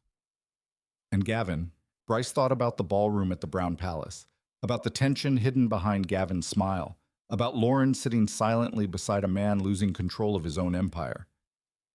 Then Bryce answered calmly. Men like Gavin don't panic publicly. He paused. Not until they run out of exits. Naomi left shortly after midnight. Bryce remained awake long after. At 1:43 a.m., he sat alone in the dark living room scrolling through financial updates on his phone. Then he noticed something strange. Lauren's Instagram profile was gone. Not deleted. Hidden. Photos unavailable. Comments disabled. Bryce stared at the blank page quietly. The performance had ended, at least online. And somewhere across Denver, inside glass towers built on leverage and confidence, Gavin Sterling was finally discovering the most dangerous part of stealing another man's work. You inherit every weakness hidden inside it. The 61 calls started on a Thursday. Bryce noticed the first one at 5:11 a.m. while brushing snow off the windshield of his Ford F-150 before work. Lauren. The name glowed across the cracked Samsung screen beneath freezing Colorado darkness. Bryce stared at it for 2 seconds, then declined the call. Simple. Quiet. He drove toward Denver Commercial Refrigeration while sports radio discussed a Broncos trade rumor and snowplows scraped ice from Interstate 70. By 6:02 a.m., she had called 4 more times. Bryce still didn't answer. At 7:14 a.m., while replacing a damaged compressor relay inside a grocery warehouse near Thornton, his phone vibrated again. Then again. Then again. Marcus looked over from the opposite side of the cooling unit. "You gonna answer that?" Bryce tightened wiring carefully. "No?" Marcus frowned. "That your ex Bryce?" nodded once. Marcus wiped grease from his beard. "She never called this much before." Bryce almost smiled.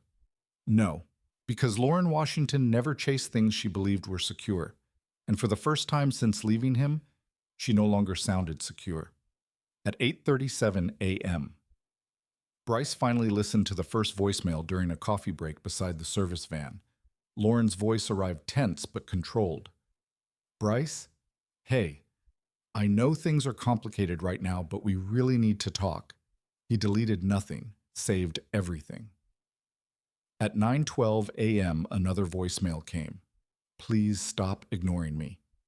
At 10:26 a.m., "Gavin says lawyers are twisting things and I need to understand what's happening." Bryce sat quietly inside the van while snow drifted against the windshield. "Interesting." Still, Gavin says, still believing explanations delivered from above. At 11:03 a.m., Naomi called. "You seen this?" Bryce looked at the call log. 21 missed calls already. "Yes." Naomi sounded unsurprised. "She contacted our office too. What did she want?" "To know whether Sterling Capital is under criminal investigation." Bryce leaned back against the driver's seat. "Is it?" "Not officially. Yet." Naomi exhaled quietly. "That word matters now." Bryce watched a forklift moving pallets across the warehouse lot outside. What changed overnight? Naomi paused briefly. Elaine Foster published another article. Bryce opened the news app immediately. The headline appeared across the screen. Internal documents suggest Sterling Capital knew of technology ownership disputes before expansion. Push. Bryce read silently. Anonymous engineering sources. Bank review escalations. Thermal safety concerns. No direct accusations yet. But enough. Enough for investors to start imagining liability. Enough for lenders to imagine exposure. Enough for fear. Naomi spoke again. Frontier National's board held an emergency meeting last night. Bryce nodded faintly. Meaning, they're preparing distance. Bryce understood. Banks abandon risk faster than almost anyone. That was how they survived. At 12:44 p.m., Lauren called again. Bryce let it ring while eating vending machine peanuts inside the warehouse break room. Marcus sat across from him, watching carefully. "She sounds desperate." Bryce looked up. "How do you know?" Marcus pointed toward the vibrating phone. "People don't call 30 times unless something's on fire." Bryce glanced at the screen. 32 missed calls now. Not fire, collapse. There was a difference. By mid-afternoon, the voicemails changed tone completely. The fourth voicemail sounded irritated. "Bryce, this isn't funny anymore." The seventh sounded nervous. "I just need 5 minutes." The 12th carried anger. "You're making this worse." The 19th carried fear. "Please call me back." And by voicemail number 23, Lauren finally stopped sounding like the woman who left him. Now she sounded human, raw, unstable. "Gavin won't tell me anything," she whispered through shaky breathing. "Everyone keeps saying lawyers are handling it, but people are leaving meetings crying." And the message ended abruptly. Bryce replayed that one twice. Not because he enjoyed it, because panic revealed reality faster than strategy. At 3:58 p.m., Bryce stopped for gas in Lakewood. While filling the truck, he noticed two men in business suits arguing near the convenience store entrance. One of them held a phone displaying a Sterling Capital news article. Told you the numbers didn't make sense. If the bank pulls all financing, we're dead. Bryce finished pumping gas quietly. The story had spread beyond lawyers now. That mattered. Once ordinary investors started speaking openly in parking lots, containment was already failing. His phone rang again. Lauren. Bryce declined it again. Immediately another call came. Then another. Then another. Relentless now, like someone trying to outrun water rising behind them. At 5:17 p.m., Bryce arrived home carrying groceries beneath light snowfall. The house remained dark and quiet. Still no television, still no music. Just the sound of his boots crossing hardwood floors. His phone buzzed again while he unpacked groceries. Missed call number 47. Then voicemail. Bryce finally sat at the kitchen table and listened. Lauren was crying now, real crying. Not controlled sadness, fear. Bryce, please. Gavin left this morning. Bryce stared at the refrigerator silently. Lauren continued through uneven breathing. He took calls all night and then left for New York without telling me anything. The penthouse manager says accounts are frozen and a sharp inhale. Then softer, I don't know what to do. Bryce ended the voicemail slowly. For several seconds, he simply sat there. Not triumphant, not emotional, just observant. Gavin Sterling abandoning people during crisis made perfect sense. Men who built identities around winning rarely stayed loyal during losses. At 6:41 p.m., Naomi called again. You need to be careful now. Bryce leaned back in the kitchen chair. About Lauren. About all of it. Naomi lowered her voice slightly. Sterling's inner circle is fragmenting. Bryce looked toward falling snow outside the kitchen window. That was inevitable. Yes, but panic makes people unpredictable.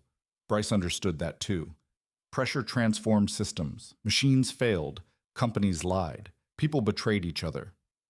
And underneath all of it, truth surfaced slowly through cracks. Naomi continued. There's talk Frontier National may report discrepancies to federal investigators. Bryce said nothing. That would escalate everything. Bryce finally answered quietly. I know.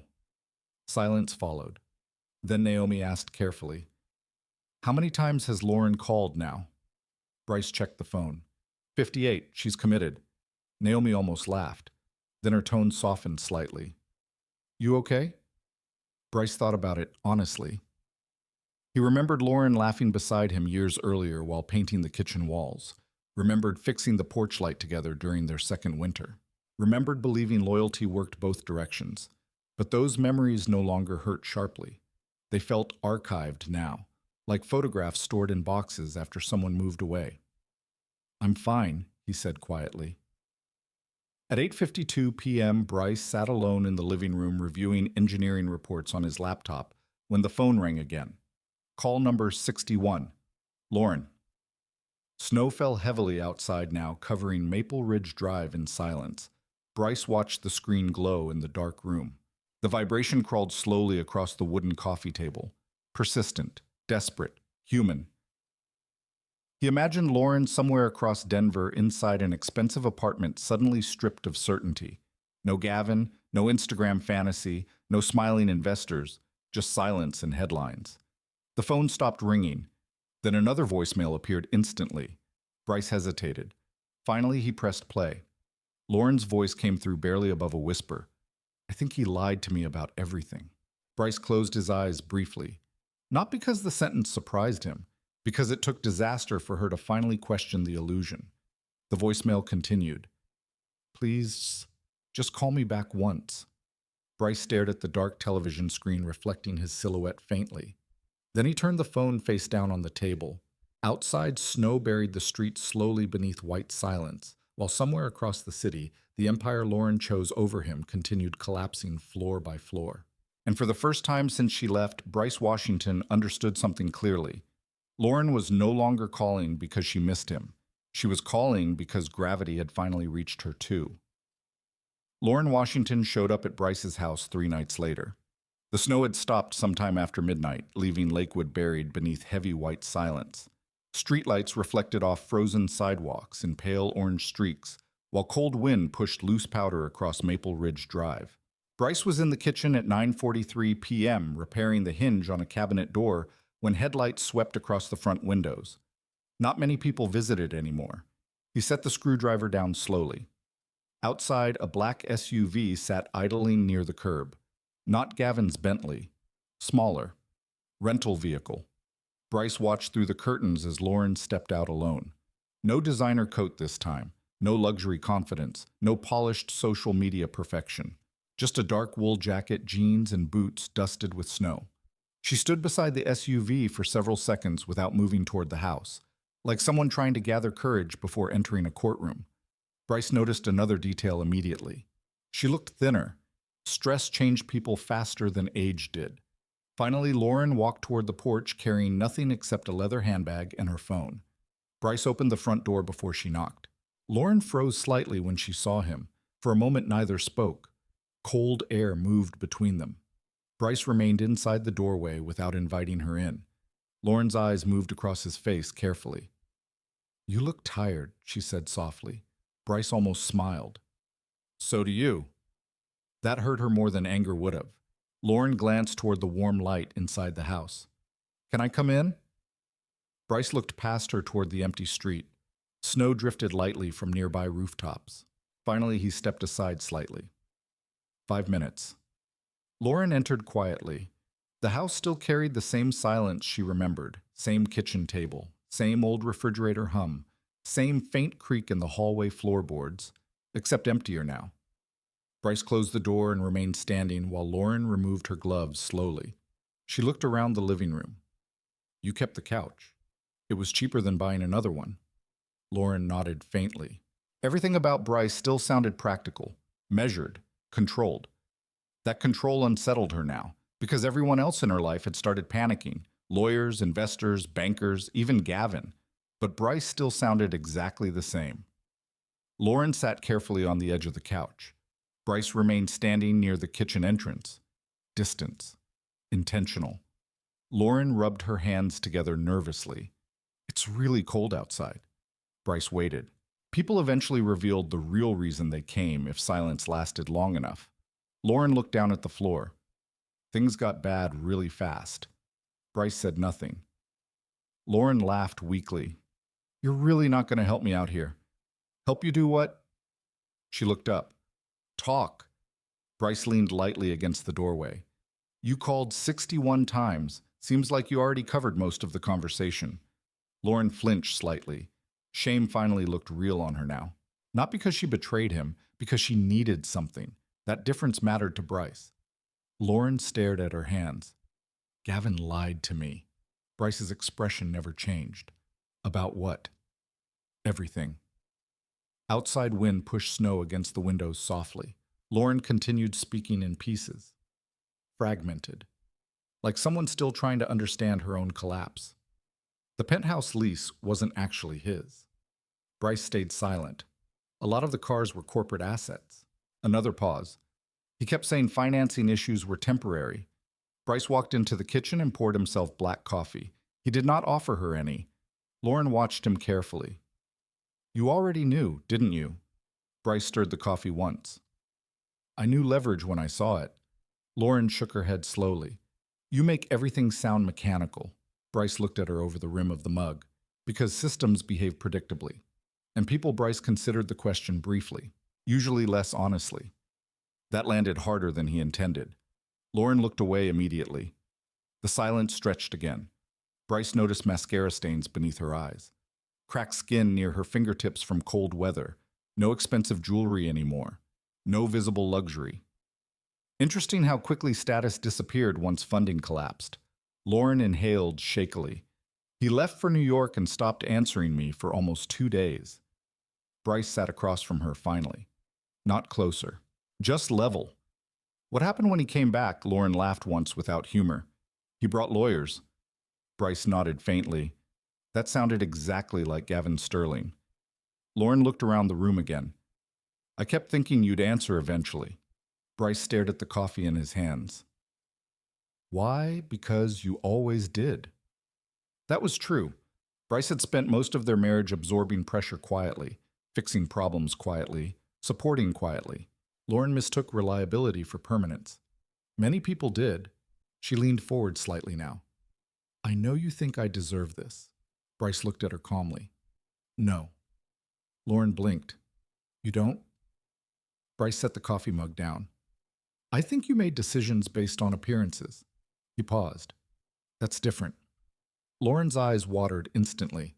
Not dramatic crying, just exhaustion breaking through. You make it sound so simple.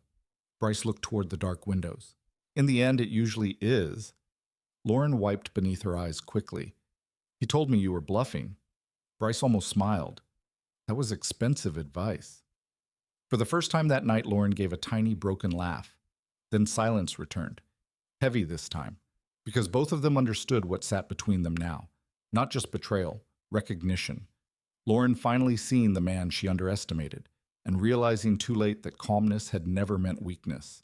She looked toward Bryce carefully. Were you ever going to tell you who you really were? Bryce frowned slightly. I was the same person the entire time. Lauren shook her head. No, I mean all this. She gestured vaguely toward the legal folders stacked near the dining table. The patents, the lawsuit, the technology. Bryce leaned back slowly. You never asked. That answer cut deeper than accusation. Because it was true. Lauren spent years asking why Bryce wasn't wealthier. Never what he was building, never what he understood. Never why certain engineers called him late at night asking technical questions beyond ordinary maintenance work. She only saw the truck, the jacket, the paycheck. Lauren's voice dropped almost to a whisper. I thought you were settling. Bryce looked directly at her. I was preparing. Silence. Long enough for the furnace to click on in the hallway. Lauren stared at him like she was finally hearing a language she ignored for years. Then quietly she asked the question Bryce already expected. Is there any way to stop this? Bryce did not pretend not to understand. The lawsuit? Lauren nodded slowly. Everything. Bryce studied her face carefully. Not manipulative now, just afraid. He asked the question calmly. Would you be sitting in this house tonight if Gavin Sterling was still rich? Lauren froze. There it was, the real question beneath all the others. Snow shifted softly outside against the porch steps. Lauren opened her mouth, closed it again. Bryce watched the answer arrive silently across her face before she ever spoke. And because Bryce Washington had spent his life studying pressure systems, he recognized the exact moment something finally collapsed. Lauren lowered her eyes. That was answer enough. Bryce stood slowly. Our 5 minutes are over. Lauren looked up sharply. Bryce, you should go home. I don't really have one right now. Bryce held the front door open. Not cruelly, not emotionally, simply final. Lauren walked toward the doorway, slowly pulling her gloves back on with trembling fingers. At the porch, she stopped one last time. I did love you. Bryce looked out toward the snow-covered street, then answered quietly, I think you loved how safe I was. Lauren's face tightened painfully, because she knew he was right. She stepped into the freezing night without another word. Bryce watched her walk toward the rental SUV alone, while snow drifted around the streetlights. No Bentley, no photographers, no glamorous future, just consequences. When the SUV finally disappeared down Maple Ridge Drive, Bryce closed the door softly behind him. Then he returned to the kitchen table, opened a legal folder, and continued working, because heartbreak had already finished its job. Now only truth remained. The Denver District Court on Bannock Street never looked like the place where lives collapsed. From the outside, it was just another government building. Gray stone reinforced glass security scanners humming softly at the entrance. People walked in carrying briefcases, coffee cups, and expressions that tried too hard to stay neutral. Bryce Washington arrived at 8:17 a.m. No suit that tried to impress anyone. Just a clean, dark jacket-pressed shirt and the same calm posture he carried into every industrial facility he ever repaired. Naomi Park met him inside the lobby. She didn't waste time with greetings. North Peak's legal team is here early, she said. Bryce nodded once. Gavin Naomi adjusted the files in her arms, already inside with Morrison and Vale. Bryce looked toward the metal detector line. Then, let's not keep them waiting. They walked through security without speaking further. Inside the courtroom, the air felt colder than outside. Not temperature, expectation.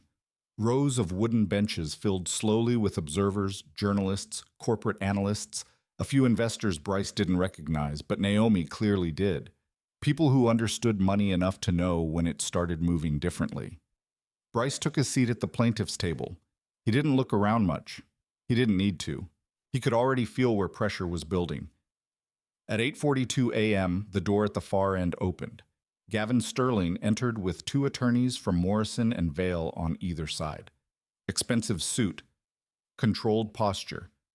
But something was different now. Not confidence. Maintenance.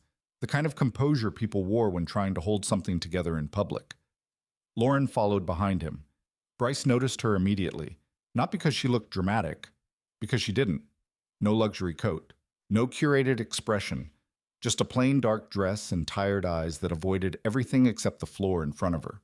She didn't look at Bryce at first, but Bryce noticed the hesitation in her steps anyway, like gravity pulling in two directions. Gavin didn't acknowledge Bryce, not directly, but Bryce saw the tension in his jaw when he passed the plaintiff's table. Naomi leaned slightly toward Bryce. They're trying to settle again before proceedings start. Bryce didn't respond, because settlement only mattered when both sides believed the same reality. At 9 a.m. sharp, Judge Eleanor Whitaker entered. Courtroom stood, then sat. Then the case began. North Peak Thermal Logistics versus Washington Engineering dispute case. The formal title didn't match what was actually happening. This wasn't a dispute. It was exposure. Morrison and Vale opened first. Their lead attorney, Richard Hale, spoke smoothly. Measured tone, controlled language. Mr. Washington is asserting ownership over generalized industrial cooling principles. Bryce listened without expression. Legal language always tried to blur precision. Naomi stood next. Her voice didn't rise. It didn't need to. Your Honor, this is not about general principles. This is about documented architecture, timestamp development, and internal acknowledgement of authorship prior to corporate reassignment. She placed the first exhibit on the screen. Server logs. Bryce's original algorithm timestamps. Names, dates, iterations. The courtroom screen filled with quiet evidence. Gavin shifted slightly in his seat. Lauren looked up for the first time. Naomi continued. Every major component of North Peak's current system traces directly to Mr. Washington's independent development work prior to corporate acquisition. Richard Hale objected immediately. Speculation. Naomi didn't flinch. Documentation. The judge raised a hand. Proceed. The next hour moved like pressure building inside a sealed system. Exhibits, logs, emails, engineering diagrams, every piece reinforcing the same structure. Ownership, transfer, erasure. Bryce didn't speak. He didn't need to. He wasn't the argument. He was the reference point. At 10:31 a.m., Naomi introduced Daniel Reeves. Daniel walked into the courtroom slowly. He looked like someone who had stopped sleeping properly weeks ago. He took the stand and raised his hand. I swear to tell the truth. His voice cracked slightly at first, but then stabilized, and what followed changed the temperature of the room. I worked on North Peak's system integration team. He glanced briefly at Bryce. I saw internal documents acknowledging Mr. Washington's original architecture. Gavin's attorney shifted immediately. Objection. But the judge allowed continuation. Daniel continued. They modified parts of the system without fully understanding the safety thresholds. That sentence hit differently. Bryce noticed it immediately. Not legal liability, engineering failure. At 10:58 a.m., Naomi introduced the final technical exhibit. System override logs. Removed safety parameters. Increased efficiency calibration beyond design tolerance. Bryce watched the screen carefully. Every deletion, every adjustment, every line of code stripped to increase quarterly performance metrics. Morrison and Vale's lead attorney leaned toward Gavin and whispered something urgently. Gavin didn't respond. For the first time, Bryce saw it clearly. Gavin Sterling wasn't controlling the room anymore. He was reacting to it. At 11:22 a.m., Lauren was called to testify. The courtroom shifted subtly. Not legally. Emotionally. Lauren walked to the stand slowly. She didn't look at Bryce. Not once. When she was sworn in, her voice was quiet. Yes, Richard Hale began gently. Ms. Washington, did Mr. Bryce Washington ever inform you of any proprietary technology claims during your marriage? Lauren hesitated. The pause lasted too long. Finally, she answered, No. Bryce didn't react, but Naomi's eyes narrowed slightly, because hesitation mattered more than denial. The attorney continued, Would you describe Mr. Washington as someone involved in high-level corporate engineering or intellectual property development? Lauren swallowed. No. That was expected. But Bryce noticed something else. Her voice wasn't confident. It was careful, like someone trying not to break something fragile inside themselves. Cross-examination began immediately. Naomi stood. Ms. Washington, during your marriage, did Mr. Washington work long hours outside his employment? Yes. Did he maintain technical documentation at home? Lauren paused. Yes. Did you ever ask what those documents were for silence? Longer this time. Lauren's fingers tightened slightly on the edge of the stand. No. Naomi nodded once. That's all. Lauren stepped down slowly, but instead of returning to her seat immediately, she stopped halfway. Her eyes finally lifted and met Bryce's. For the first time in weeks. No performance now, no anger, just realization. Bryce didn't look away. He didn't move either, because there was nothing left to say between them that the courtroom didn't already understand. At 12:41 p.m., Gavin Sterling was called. The room shifted again, but differently this time. Not curiosity, pressure. Gavin walked to the stand with controlled steps, but Bryce noticed something subtle immediately. He didn't look at the judge first. He looked at Naomi, then Daniel, then Bryce. He was assessing threats, not facts, when sworn and his voice was steady. Yes, Richard Hale began gently. Mr. Sterling, do you deny ownership disputes related to North Peak Thermal Logistics core refrigeration architecture? Gavin leaned forward slightly. Yes, fully. Naomi stood immediately. Mr. Sterling, were you aware of internal communications acknowledging ownership uncertainty prior to acquisition? Gavin didn't hesitate. No, Naomi pressed. Were you aware of system modifications to safety thresholds after acquisition? A flicker. Just one. Then Gavin answered. No technical understanding of that level was required for investment decisions. Bryce noticed the wording carefully. Not denial. Distance. Naomi placed a document on the screen, the internal email Bryce had seen before. Contain Washington situation before discovery phase. The courtroom went still. Gavin saw it, and for the first time Bryce saw something break slightly in his expression. Not panic, containment failure. The judge leaned forward. Mr. Sterling, explain that document. Silence. Long. Heavy. Gavin finally spoke. That refers to legal risk management. Naomi's voice cut in immediately. Risk management of what Gavin didn't answer, because now silence itself was evidence. At 1:15 p.m., the judge called for recess. Courtroom erupted into quiet motion. Reporters outside already moving, phones already buzzing. Bryce stood slowly from his seat. Naomi approached him immediately. We're ahead. Bryce nodded.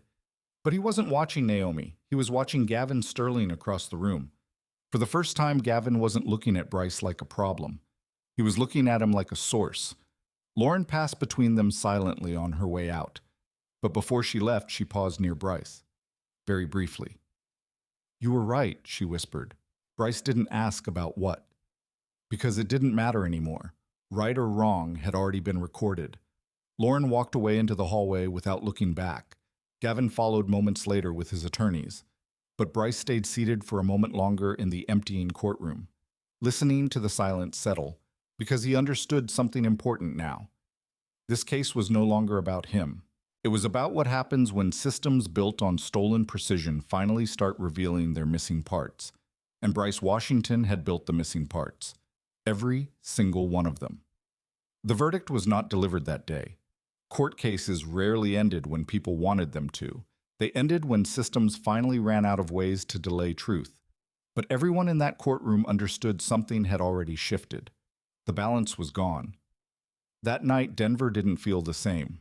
Bryce Washington sat alone in his truck outside a closed hardware store on Colfax Avenue engine, running low heat against the snow building on the windshield. The court hearing replayed in his mind, not as emotion, but as structure. Evidence chain, testimony sequence, pressure points, collapse indicators. Naomi's words earlier still echoed clearly. We're ahead. Ahead didn't mean finished. It meant irreversible momentum. His phone buzzed once. Unknown number. He already knew who it was before answering. Gavin Sterling. Bryce picked up. Neither spoke for 2 seconds. Then Gavin's voice came through quieter than before. You don't want this to go further. Bryce looked out at the empty parking lot, snow swirling under yellow streetlights. I didn't start it, Bryce said. A short laugh on the other end. You think this is about justice? Bryce didn't respond immediately, because Gavin was revealing something useful. When powerful people couldn't argue facts, they defaulted to framing, control the narrative, control perception, control the outcome. Bryce finally said no. It's about structure. Silence. Then Gavin's tone sharpened slightly. You're not the only one who understands systems. Bryce stared at the frozen windshield. I know.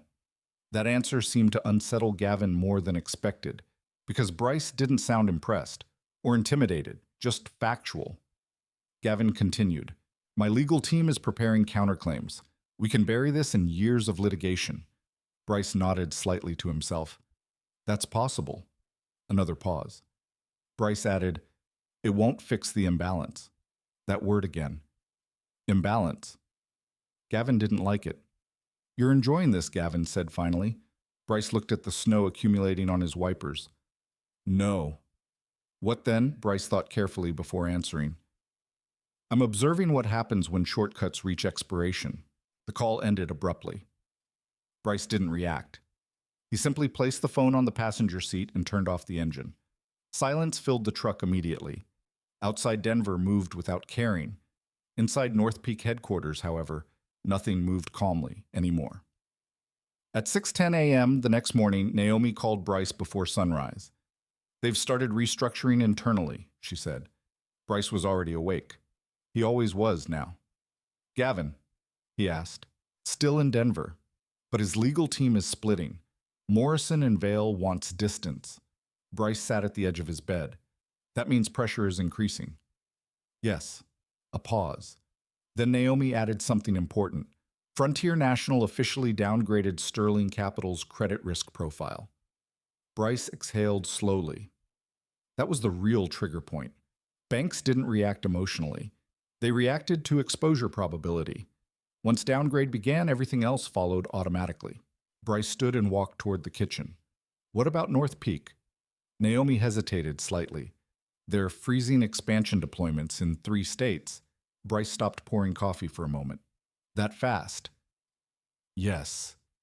Silence stretched, because both of them understood what that meant. The system Bryce designed had been scaled beyond safe limits, and now financial institutions were refusing to fund its continuation, not because of Bryce's lawsuit alone, but because multiple failures were converging at once: legal risk, technical instability, internal whistleblowing, and most importantly, loss of trust. Naomi spoke again, quieter now. There's something else. Bryce didn't sit. He waited.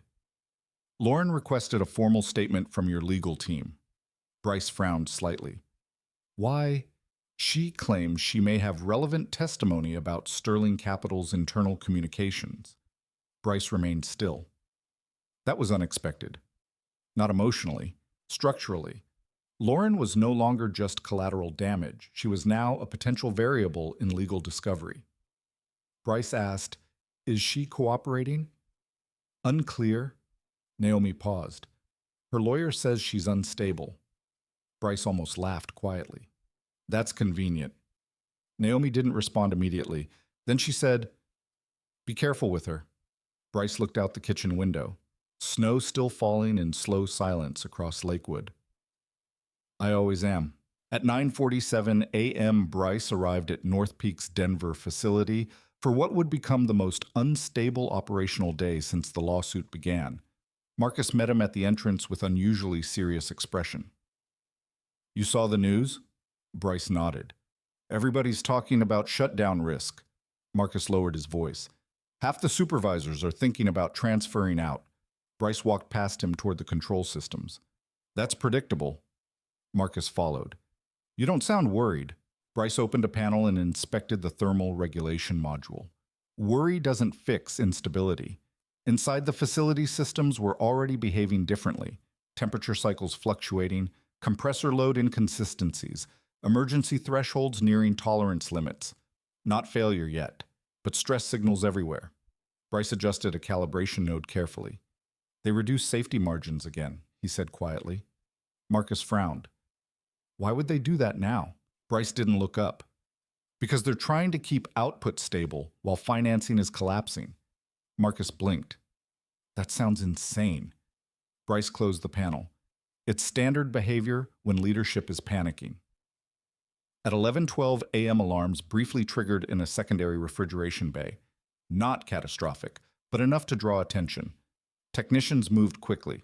Bryce arrived within 90 seconds. He didn't rush. He observed. That was the difference. One of the newer engineers looked at him. Systems spiking again. Bryce scanned the readings. Not a spike. He pointed at the display. Load redistribution failure. Marcus swore quietly. That's the third time this week. Bryce nodded. It will increase. Why Bryce adjusted a valve sequence? Because the system was designed with assumptions that no longer exist. Marcus looked confused. What assumptions? Bryce finally met his eyes. That everything would continue functioning normally. At 2:30 p.m., Naomi arrived at the facility unexpectedly. She didn't look calm anymore, which told Bryce everything he needed to know. We have a problem, she said immediately. Bryce stepped outside the control room with her. What kind? Naomi handed him her tablet. Frontier National Emergency Bulletin. Sterling Capital Loan Restructuring Accelerated. Risk exposure elevated to critical status. Bryce read silently, then nodded once. That's faster than expected. Naomi lowered her voice. They're preparing to seize assets. Bryce looked up, meaning Gavin loses control. Yes. A long silence followed. Then Naomi added carefully, and Lauren is now officially listed as a material witness. Bryce closed the tablet slowly. That changed everything again. Because witnesses inside collapsing systems rarely stayed passive. They either protected themselves or they redirected damage. At 6:18 p.m., Bryce left the facility and drove toward Lakewood. Not because he needed to, because something felt unstable in a way spreadsheets couldn't explain. Lauren's SUV was parked outside his house again, different from before. Engine off, lights off, waiting. Bryce didn't rush. He parked behind it and sat in silence for almost a minute, then stepped out into the cold. Lauren was sitting on the front steps when he approached. No performance, no makeup, just exhaustion. She looked up immediately when she saw him. I didn't know where else to go, she said. Bryce stood a few feet away. You have lawyers. They don't answer after 6 p.m. anymore. That answered more than it should have. Bryce didn't sit beside her. He remained standing. Why are you here? Lauren looked down at her hands. Gavin is going to disappear. Bryce said nothing. I heard them talking, she continued. Banks, attorneys, they're all stepping back. Bryce nodded once. That's expected. Lauren finally looked at him directly. You knew this would happen, Bryce corrected her quietly. I knew it could happen. That difference mattered. Lauren's voice lowered. He said you wanted revenge. Bryce shook his head slightly. That's what people say when they don't understand structure failure. Lauren swallowed, then asked something softer. Is there any way to stop it now? Bryce looked at her carefully. Not emotionally, analytically. Then he answered. Yes. Lauren leaned forward slightly. Tell me. Bryce hesitated for the first time, because stopping it would require something simple. Truth exposure before full legal collapse. which meant everyone involved would survive differently, but none of them would remain unchanged. Bryce finally said quietly, "It depends who speaks first in discovery." Lauren understood immediately. Her face changed, because now she realized she was not just a bystander. She was inside the system too, and systems like this did not allow silent observers during collapse. They forced alignment. Outside, snow began falling harder again over Lakewood, and inside Bryce Washington's house, 3 lives were now locked inside the same unfolding structural failure, each one waiting to see who would move first when the system finally broke fully open. The last stage of collapse never arrived loudly. It arrived in silence, dressed like routine. Denver woke up under a pale winter sky that looked almost normal traffic. Moving coffee shops, opening people, scrolling phones while walking past glass buildings that still reflected confidence. But inside Sterling Capital Group, nothing was normal anymore. Bryce Washington received the message at 6:03 a.m. from Naomi. "Emergency hearing scheduled. Final discovery phase begins today." He stared at it for a long moment. Then he got up, made black coffee, and put on the same dark jacket he had worn for months. Nothing ceremonial, nothing emotional, just continuation. At 8:11 a.m., Bryce arrived at the Denver District Court again. This time the air felt different, not anticipation, resolution. Reporters were already outside, cameras, microphones, people who understood that something large was finally reaching its visible end. Naomi met him at the entrance. Her expression was sharper than before. "They've entered full disclosure compliance," she said. Bryce nodded, and Gavin and Naomi hesitated. Already inside. Bryce didn't ask anything else, because at this stage asking questions meant very little. Inside the courtroom, the atmosphere had changed from tension to exposure, the kind of exposure where no one could hide behind phrasing anymore. Either documents matched reality, or they didn't. Bryce took his seat. Across the room, Gavin Sterling sat between 2 attorneys who no longer looked confident. Their posture had changed, smaller, tighter, like men trying to stand inside shrinking walls. Lauren sat a few rows behind them. Bryce noticed her immediately. She wasn't looking at Gavin anymore. Not really. She was watching everything else. Like someone realizing too late she had been sitting inside a structure she never understood. At 9 a.m., Judge Whitaker entered. The final hearing began. Naomi stood first. No introduction needed now. "Your Honor, we are presenting final discovery evidence related to corporate misrepresentation system manipulation and acknowledged intellectual property origin." The courtroom screens activated. This time there was no interpretation layer, only data, server logs, internal emails, engineering timelines, financial projections tied directly to performance claims.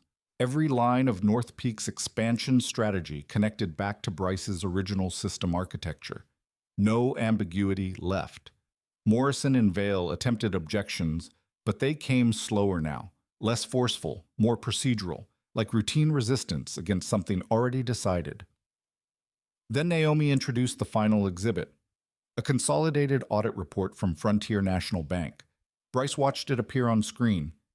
Risk downgrade confirmations, loan withdrawal sequences, internal bank commentary. One highlighted sentence stood out clearly. System performance dependency exceeds independently verified parameters. That sentence did the real damage, because it removed opinion completely. Now it was institutional confirmation. Not accusation, confirmation. Gavin shifted in his seat for the first time. Bryce noticed immediately.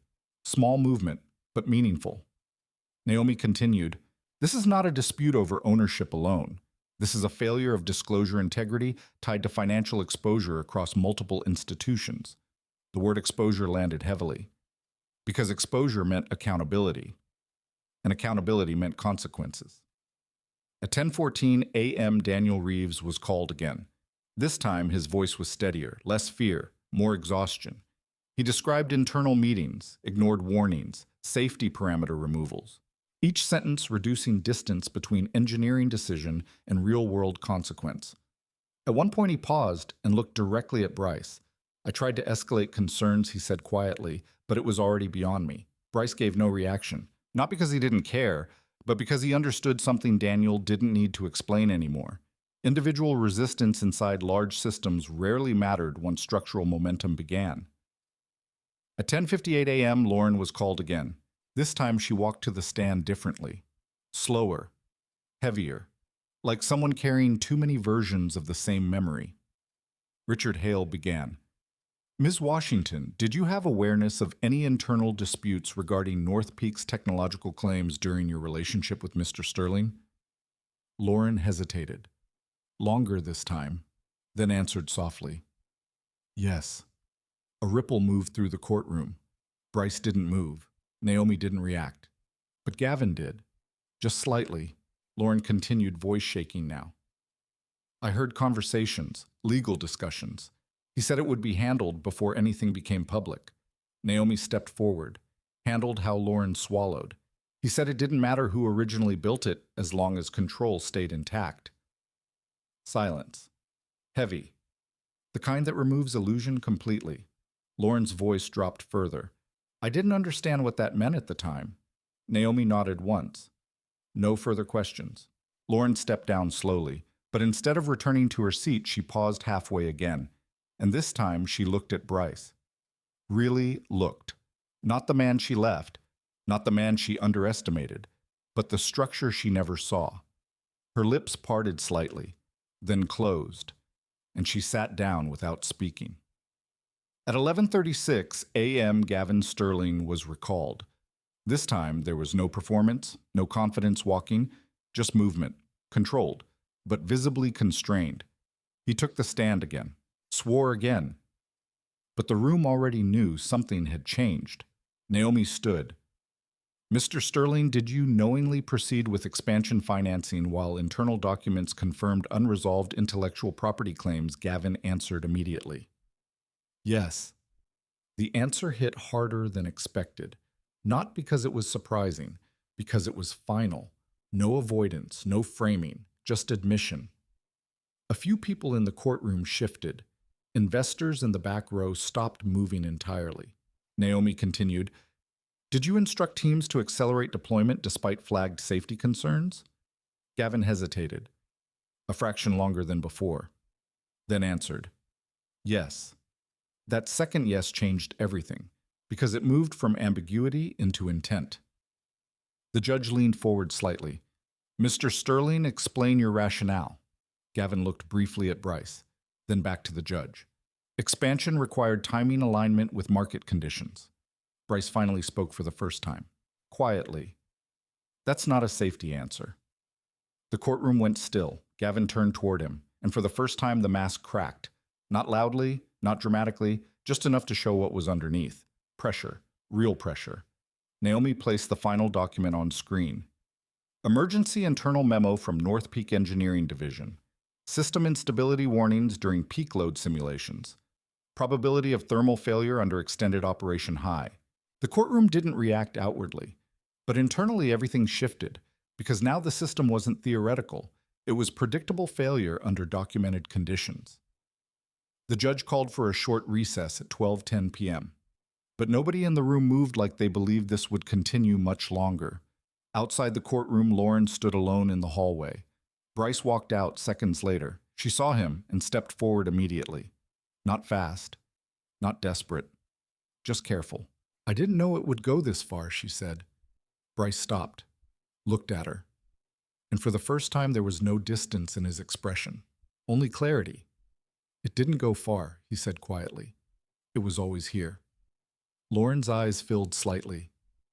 I thought I was choosing a better life. Bryce nodded once. You were choosing what looked stable. That sentence stayed between them. Lauren lowered her head. I lost everything. Bryce didn't respond immediately. Then he said something simple. No. Lauren looked up. Bryce continued. You just stopped standing on borrowed stability. That landed differently. Not comforting, but true. Inside the courtroom, the final session was being prepared. Naomi approached Bryce. They're ready for closing statements. Bryce nodded, but didn't move yet. He looked down the hallway once more. At Lauren. At Gavin. At the entire structure collapsing in slow motion behind legal language and corporate phrasing. Then Bryce said quietly, This is where it ends. Naomi studied him. "You sure?" Bryce nodded once. Not emotional, not triumphant, just final. At 1:03 p.m., the courtroom reconvened. Naomi delivered closing argument without raising her voice. Gavin's team attempted final mitigation. But there was nothing left to mitigate, only acknowledgement. At 2:18 p.m., Judge Whitaker requested final confirmation of record integrity. At 2:31 p.m., she spoke. The ruling was not dramatic. No theatrical phrasing, just legal clarity. North Peak's claims lacked sufficient structural disclosure compliance. Intellectual property origin established in favor of Bryce Washington. Financial institutions to be notified of adjusted risk classification. Then a pause. And one final sentence. Case granted full relief and damages review. No applause followed. Courtrooms never rewarded outcomes. They recorded them. Gavin sat still, not moving, not reacting. Lauren closed her eyes briefly. Bryce remained seated. No expression of victory, because victory was not what he had been building toward. Outside Denver, sunlight reflected off snow in a way that made everything look temporarily clean again. But Bryce knew better. Cleaning a surface didn't erase what had already happened underneath. As he walked out of the courthouse, Naomi beside him, she spoke quietly. "What happens now?" Bryce looked ahead. People were already dispersing, reporters moving toward headlines, investors adjusting positions, systems recalibrating, and somewhere behind them old assumptions collapsing into financial reports. Bryce answered calmly. "Now everything tells the truth." He continued walking, no looking back. Because some systems don't end with explosions, they end with clarity. And Bryce Washington had already seen enough to know clarity was the most irreversible force of all. Bryce Washington's story is not really about revenge money or even betrayal. It's about how easily people misjudge silence. Lauren thought Bryce was stuck because he was quiet, stable, and unflashy. Gavin thought he was irrelevant because he worked with his hands instead of his voice. But silence in Bryce's case was never emptiness, it was preparation. While others rushed to prove themselves through appearance, Bryce built something that didn't need validation to exist. And when the system finally moved, it wasn't emotion that changed everything. It was structure, patience, and evidence that had been accumulating long before anyone paid attention. In real life, this kind of truth shows up more often than people realize. The quiet person in the room is not always the weakest. Sometimes they are simply the one who is still building when everyone else is performing. Bryce's journey reminds us that timing matters more than reaction, and that truth doesn't disappear just because it is ignored. It waits. And when it arrives, it doesn't shout. It reorganizes everything. If this story made you reflect on someone you may have underestimated, or even your own quiet strength, share your thoughts in the comments.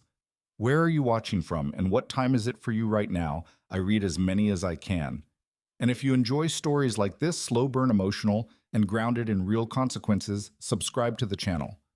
The next story might change how you see silence forever.